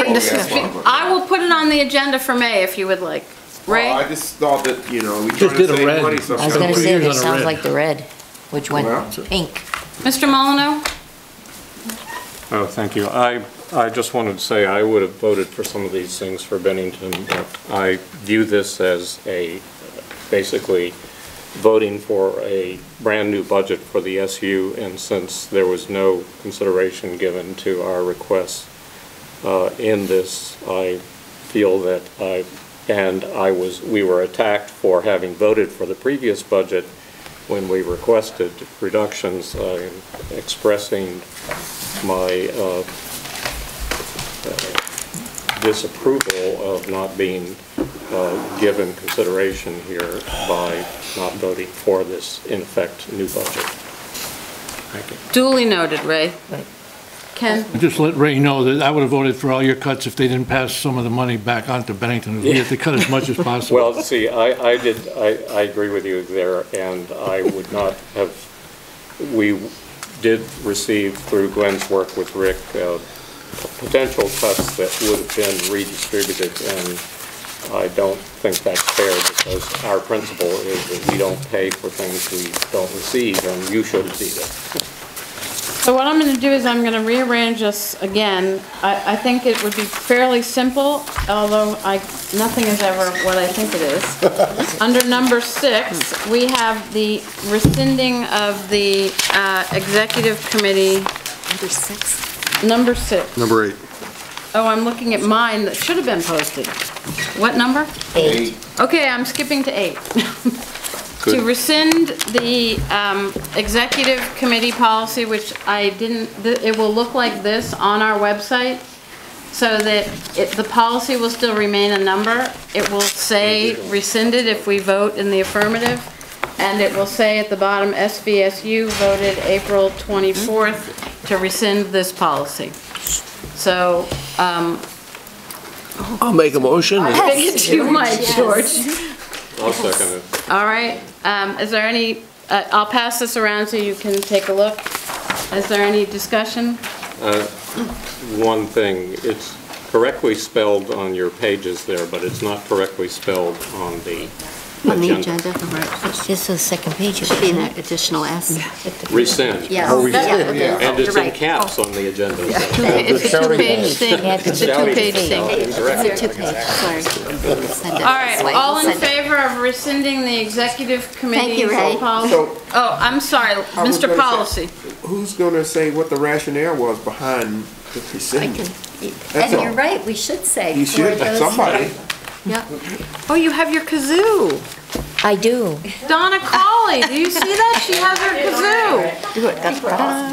Oh, we're off topic. Quick, tell, if it can be quick. We are rescinding the policy because with the request for a waiver to the state board to reduce the number of 2 pages. SU representatives from the independent districts, it was felt to be a more effective way of gaining quorums and efficiencies at the SU level than the executive committee. The executive committee structure did not work because it had few powers to decide and make decisions without coming back to the full board. And so look, that's why. Look what happened. Everybody comes now. Yeah, we do make Ray? a quorum. Well, just a point of process, wouldn't a recension have to go through the same process that policy does? No, because this is actually only this board. It was only an SU approval. It didn't go around to the other board. It did not. No. And by statute, it doesn't. Well, I would say that we had this discussion on a different basis some months ago at the last executive committee meeting. And that basis was not that we had, because we didn't at that time have a reduction in the number of members on the board. Right. But that it just wasn't being effective. Right. In reducing the workload for administrators and as well as getting our quorums. So there's a motion and a second on the floor. All in favor? And I believe Glenn is currently a voting member. Yeah. Yep. I jumped in for Matt's gone to the concert to watch. See how well that works? You can split it. George, if you'd like to leave, Claude is here. It goes after 9, you'll be here. It's over. 9, you can take it. Okay, so I'm out of here. can we just raise our hands for to rescind the executive committee policy? Richard didn't get it. Okay, it's unanimous. Thank you. All right, now, I'd like a motion to accept the treasurer's report that came around. So moved. All in favor? Third. Second, all in favor? It's unanimous for accepting. Now, the budget status report, there was one posted on Friday and a second one posted on Monday. I believe the one that was attached to your agendas was the current budget status report. Are there any questions on the budget status report? Is it appropriate to ask a question about what this voucher that got handed What the what? over? What the what? The voucher that got handed over? Oh, that's going to be a second warrant. That is a additional warrant to your consent agenda that I'm hoping you'll add in. That is not part of the budget stat that's in your...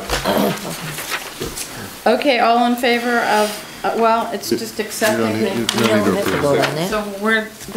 So now we're moving on to the SVSU bid awards. The first one is the copier, and I guess since Glenn is here, and I looked through it, it's 38 pages. This, Glenn, did you discuss North Bennington's with the copier bid? participation in the copier bid? Yeah. Okay. So, all right, so is there a motion to Glenn? accept? Yeah. Yes. Well, let me, I'll make the motion, then we can talk. Can I have a motion to accept the copier bid? Second it. 1 and 2, Fran and Leon. All right. Discussion? Discussion. Yeah, if you choose, if you were having difficulty fall asleep sometime and tried to read through that, the RFP that we put out, you'll see in there that we actually carved out, not knowing exactly what was taking place with North Bennington at the time, and there's also a second location for the early childhood program that is still up in the air that would need a machine as well. So as part of the bid, we left open the possibility to pull those machines off of the dole, and we've got until June 1st to make that decision. I talked with, based on North Bennington's action a couple weeks ago, whenever it was, I talked to both Glenn and I talked to the low bidder in the process, and told the low bidder that it's likely that we will pull North Bennington out.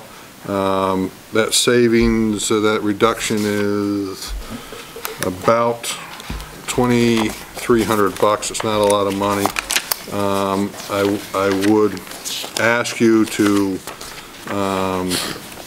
not take that out of the bid at this point, because I want to continue to do some more analysis of that, but just award the contract as proposed, with the understanding that we've got the ability to make those adjustments prior to June 1. And we will, once we finalize all the details. Right? Now, this is part of administrative assessment? No, this is actually a direct bill to the districts. This is not part of an assessment. This is a joint contract similar to your oil, that we get a joint master price. Right. And then we then distribute the bid. We know the cost based on the results of the bid and the machines you're using, as well as the number of copies you use. We know your cost and we give you a direct bill for that. Right. You see that in your budget under copy or expense. It's not an assessment.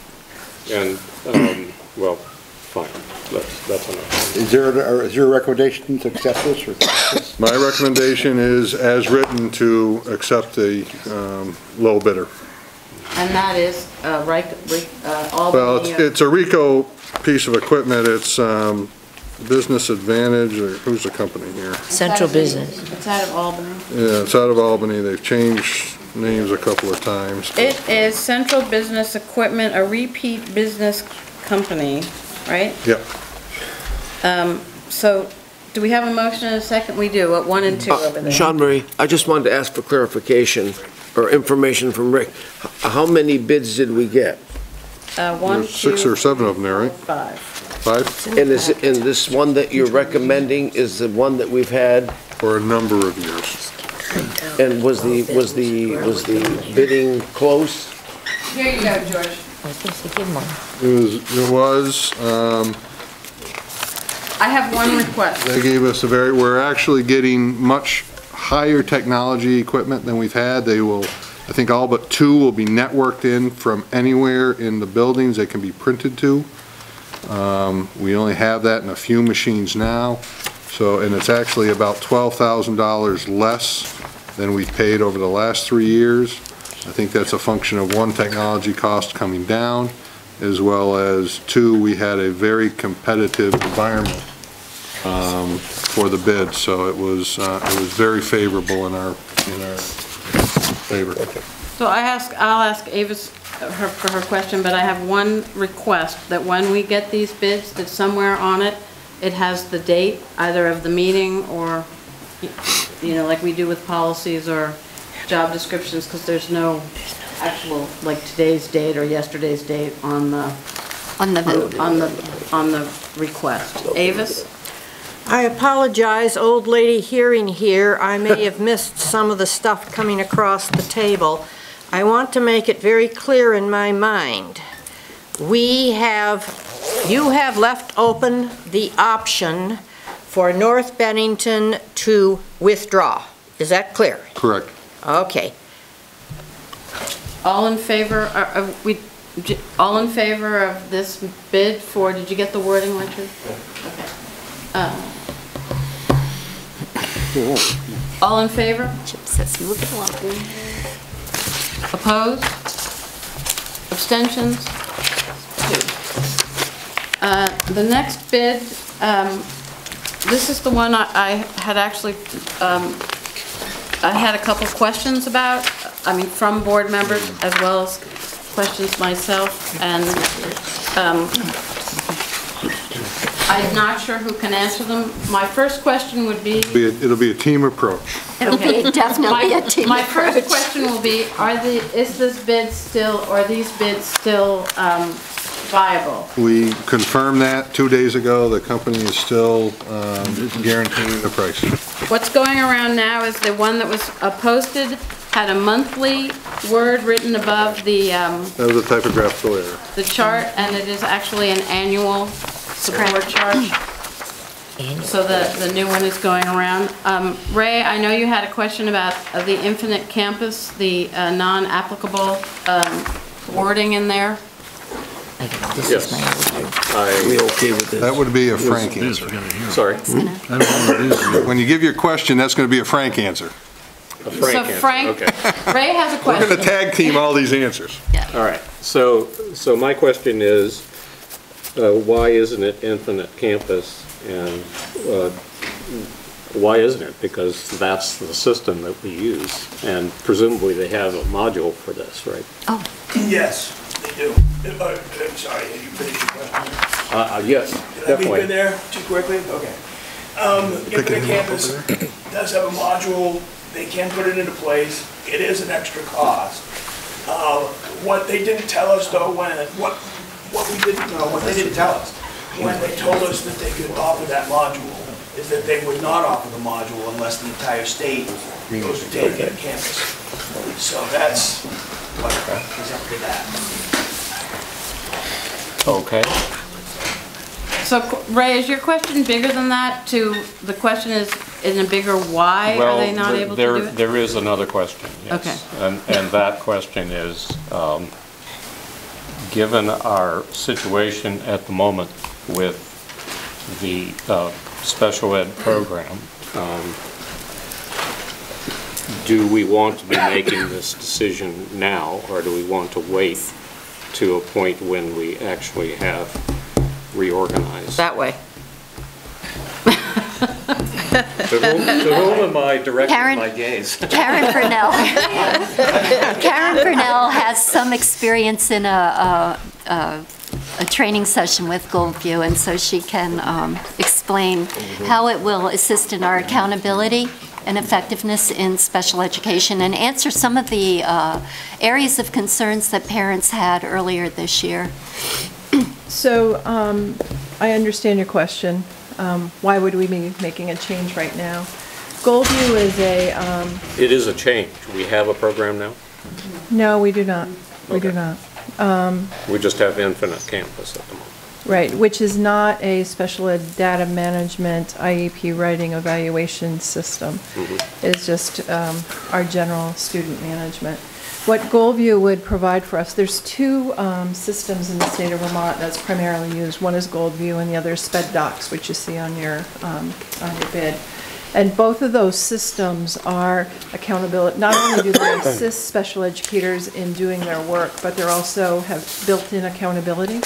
So as you go through the process of putting your data in, writing your IEP, putting evaluations in there, if you don't go through the steps as you're supposed to go through the steps, it doesn't let you keep going further. If you make an error, it flags. If there's time frames involved, it flags. So there's this check and balance system that's part of that program that, to me as a special educator and someone who supervises the paperwork of special educators, for me it's an extra check and balance. The other thing that you need to know, and I can only speak really to the early childhood piece, but the early childhood department has its own special IEP, and the state has developed that to be very closely connected to Goldview. In fact, because we don't have Goldview, we needed to have MILT develop an IEP for us so that we could access the state IEP because we didn't have Goldview. And MILT actually did such a fabulous job, it's now posted on the state website for people like us, which are a minority who don't have some kind of a management system for our IEP writing.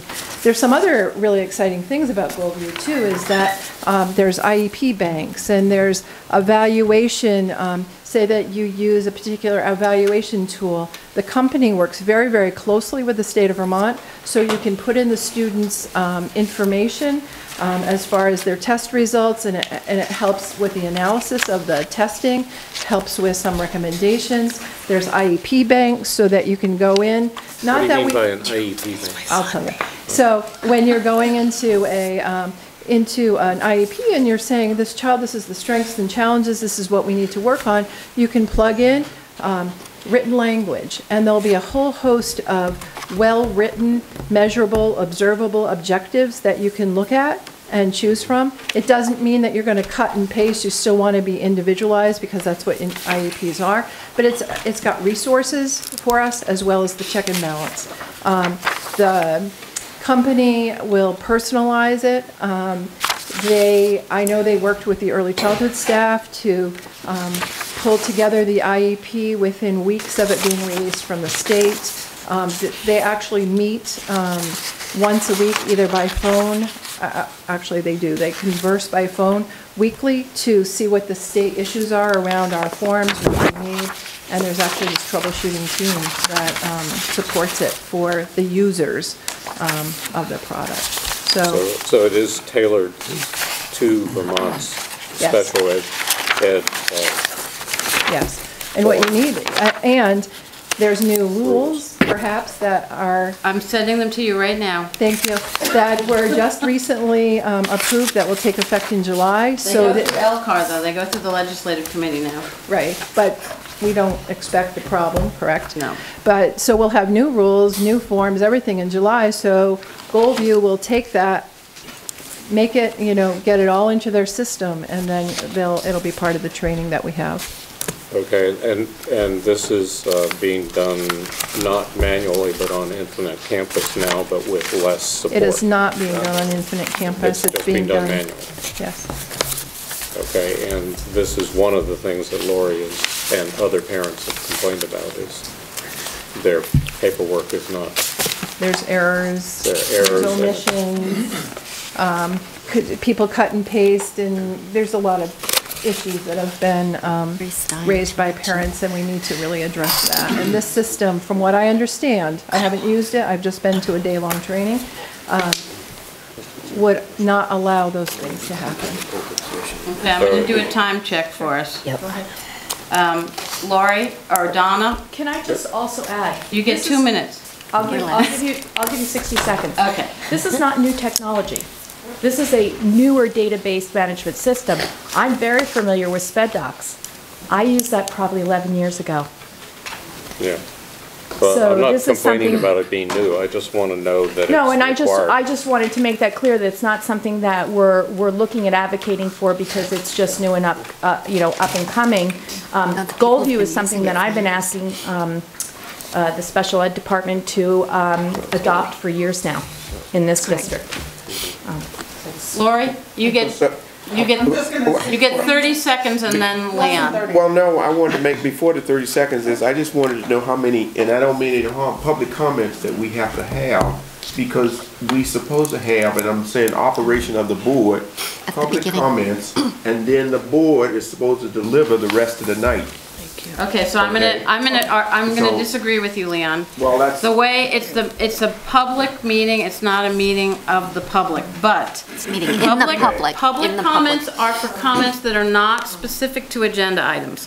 So Lori, you can have 30 seconds. I'm so sorry, I don't really mean to be taking anybody's Just time speak. tonight. All right, Goalview, two things to consider is also familiarizing, the time to take to familiarize the staff with it. We're gonna have some downtime to bring them up to speed and to have them trained, so that's going to impact paperwork and their ability to deliver services. Right. On the flip side of that, there's one challenge with Goalview that I'm aware of, and that is that if the service Lori, could you providers- share that with Karen Yes. and the educators when they have a minute so we can move on? So, Thank you. Jim. Is there any labor savings associated with the software? Okay, Are we gonna Karen, save labor savings with the software? To student direct service, we would say. Go ahead, Karen. As with anything, when you're learning something new, whether it's technology or something else, there always is that learning curve that you have to... Well, after that. You have to go through. I think it'll be much more efficient, because you'll be able to carry things forward, infinite I understand, campus will we be able to and reduce talk. any staff, or Excuse me?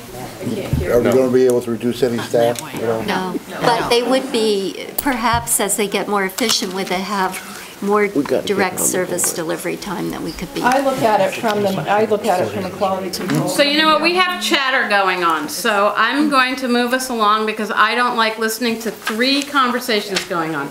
Richard, what is the motion on the floor? Is there a motion? I don't think there is a motion. No. Okay, so can I have a motion for, well, I guess we were going to decide if we were going to move forward with it or not. So Yes. now that we've had some discussion, is there a motion to accept the bid? So moved. Okay, Thank you. 1 and 2, that's George and Leon. Is there more discussion on this? What are we accepting? We are accepting the Goldview Goldview process. Special You're Ed Does he have one, Bill? software, which is accepting our the, recommendation. Yeah. As recommended. and we know that the updated prices were not monthly but yearly. Right. All in favor? Question? Oh, Avis, I'm sorry. Yes, I'm going to ask the same questions I did previously.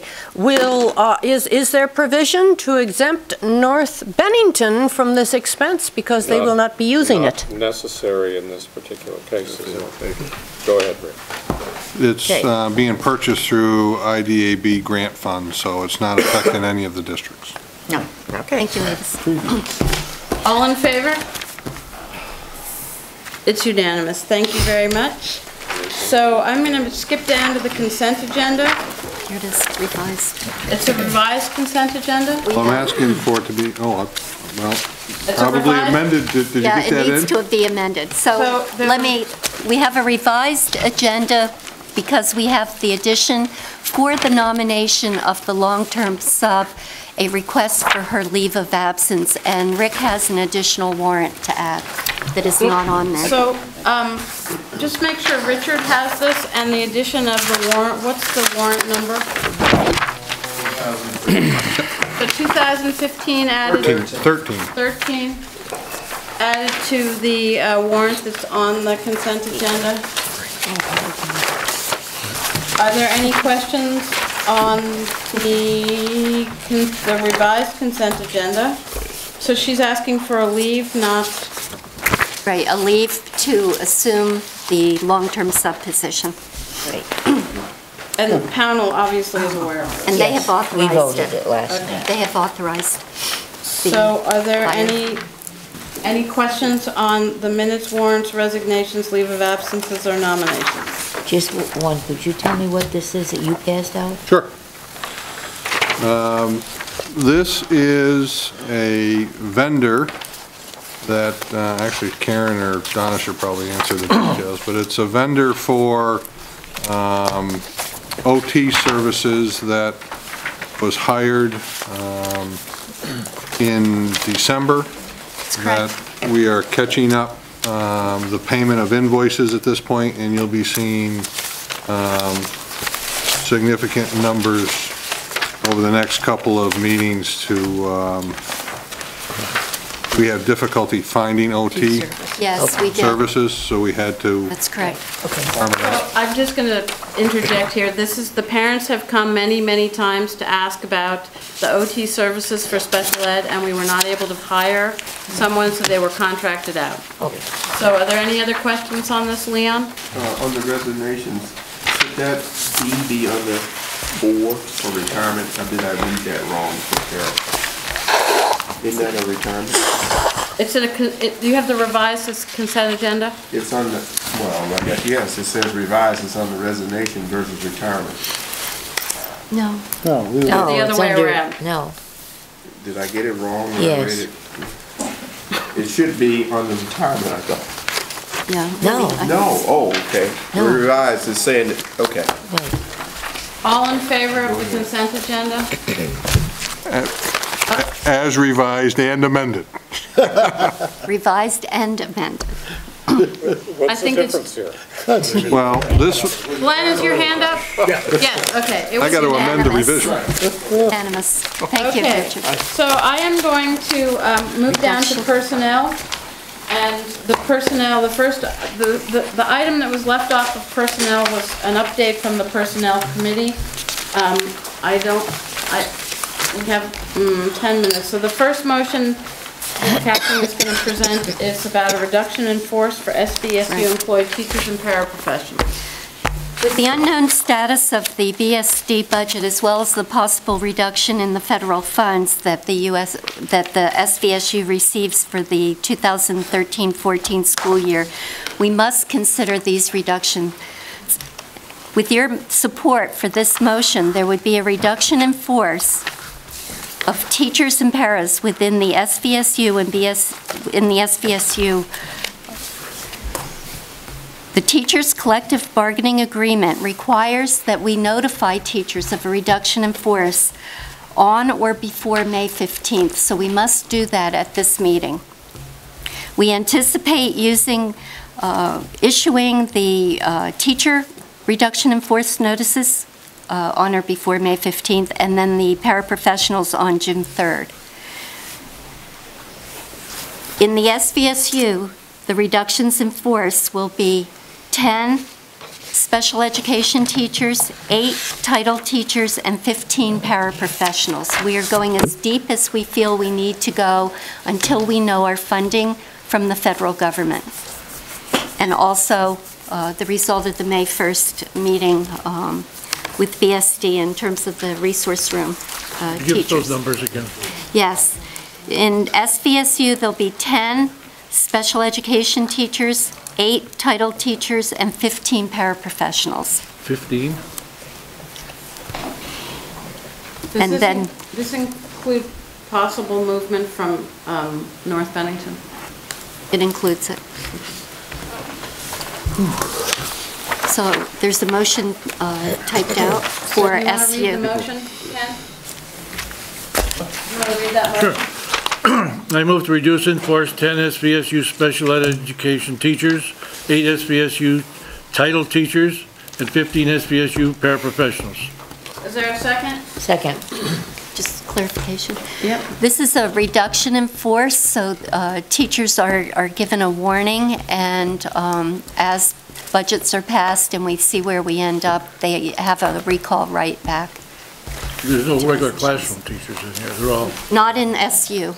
At your meeting on May 1st, you'll have reduction in force. Any questions? For those that are new to the board, you can have further, we've had to do this once before in the last couple of years, and we hope that the money comes back so that we don't end up having to do this. So this is, I'm sorry. Go ahead, Glenn. Sort of like a just in case. Yes. This is a just in case. Right. Well, I mean, it does. Yes, thank you, Rick, except Yeah, for except that. for ones we already know. Yours are real. Yeah, they are. He knows that. So all in favor? I think it's unanimous. It's unanimous. Now, the other part of the personnel is, George, would you be willing to give a little bit of a report, or shall I just do an overview? Personnel committee? No, I'll defer to you. That was disaster. Wise man. Personnel committee met a couple weeks ago. And we looked at the org charts and the need for some restructuring, and it was the recommendation to put an assistant superintendent for curriculum and instruction, which we have one assistant superintendent currently, and a assistant superintendent for special education is the recommendation.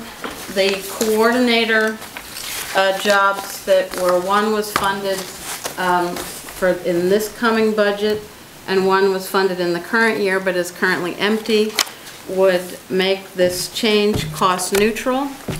And so the idea would be to post an anticipated vacancy or a vacancy so that we could start to advertise it. Now, obviously, there could be, oh, Mark was there too. Mark, you want to sum it up? Okay. The important thing to remember, though, is that it goes the way it should. It should be cost neutral to all the districts. Can't hear him. So did everybody hear him, or did Cat TV hear him, that it should be cost neutral? No. It doesn't have the height on a filler. Okay, so Mark, come up a little closer if you would. He's got a chair right here.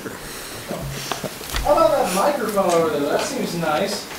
Right, so yeah, we did sit and discuss it at length, and it would definitely be a better structure for help in an area where it's desperately needed.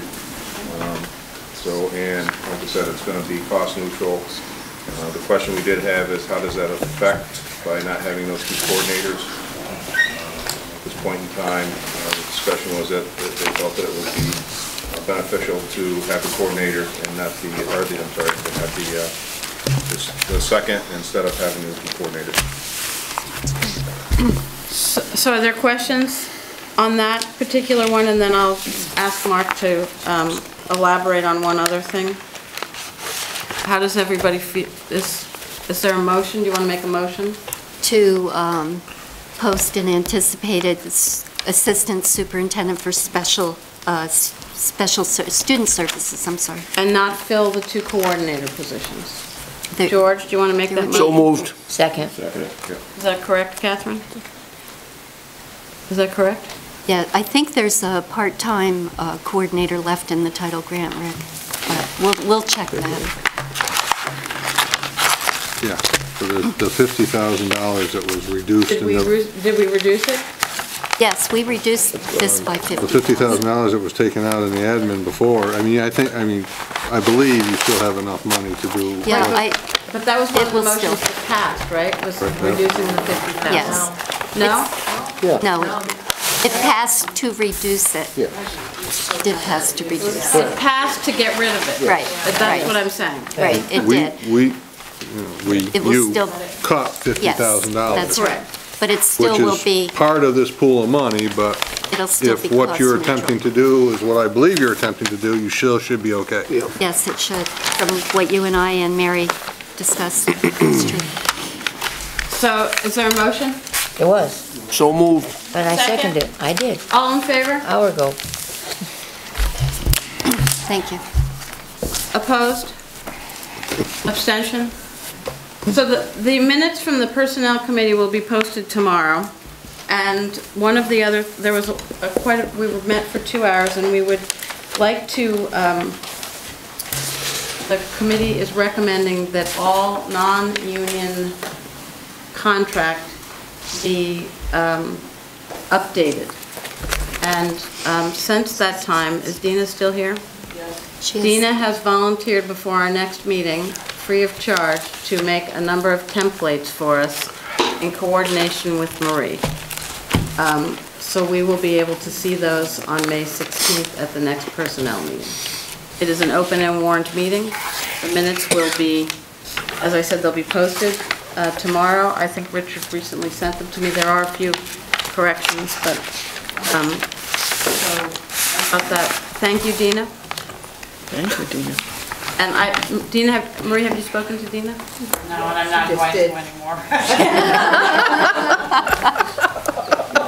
All right. They have spoken. They have spoken. Yes, All right. You did speak today, Sean Marie. Okay. So we're getting really close to 9 o'clock, and the executive session should really not be that long. No. And we do need another meeting in May. Date to be determined. I think we're looking at May 13th. Was that the? It's one possibility. One yes, possibility is May 13th. And we will be meeting for the regular meeting on May 29th. So if there's no questions, we're going to go into Public comment? public comment. Are you going to Please. do the open session? Yes, I'm going to do the thing for the rest of the year. All right, quick, hit the button. Just want all the board members to think about open negotiations between the teachers and the boards. I think it's vital that we do that and talk to the NEA and get them all to agree so we can not go through what we did at the last session. Which is behind closed doors. Right. Fran does not want us to meet So behind talk it up for closed open doors. negotiations. Ken has An agreement. Ken? Make a motion for executive session for personnel. Second it. Well, we're going to be a little more specific, but yes, personnel for an employee, Yes. employment matter, Yep. evaluation update, and that would be it. All in favor? And we're going to go into the conference room. All in favor? It's unanimous. Are we coming back in here for anything? Hope not.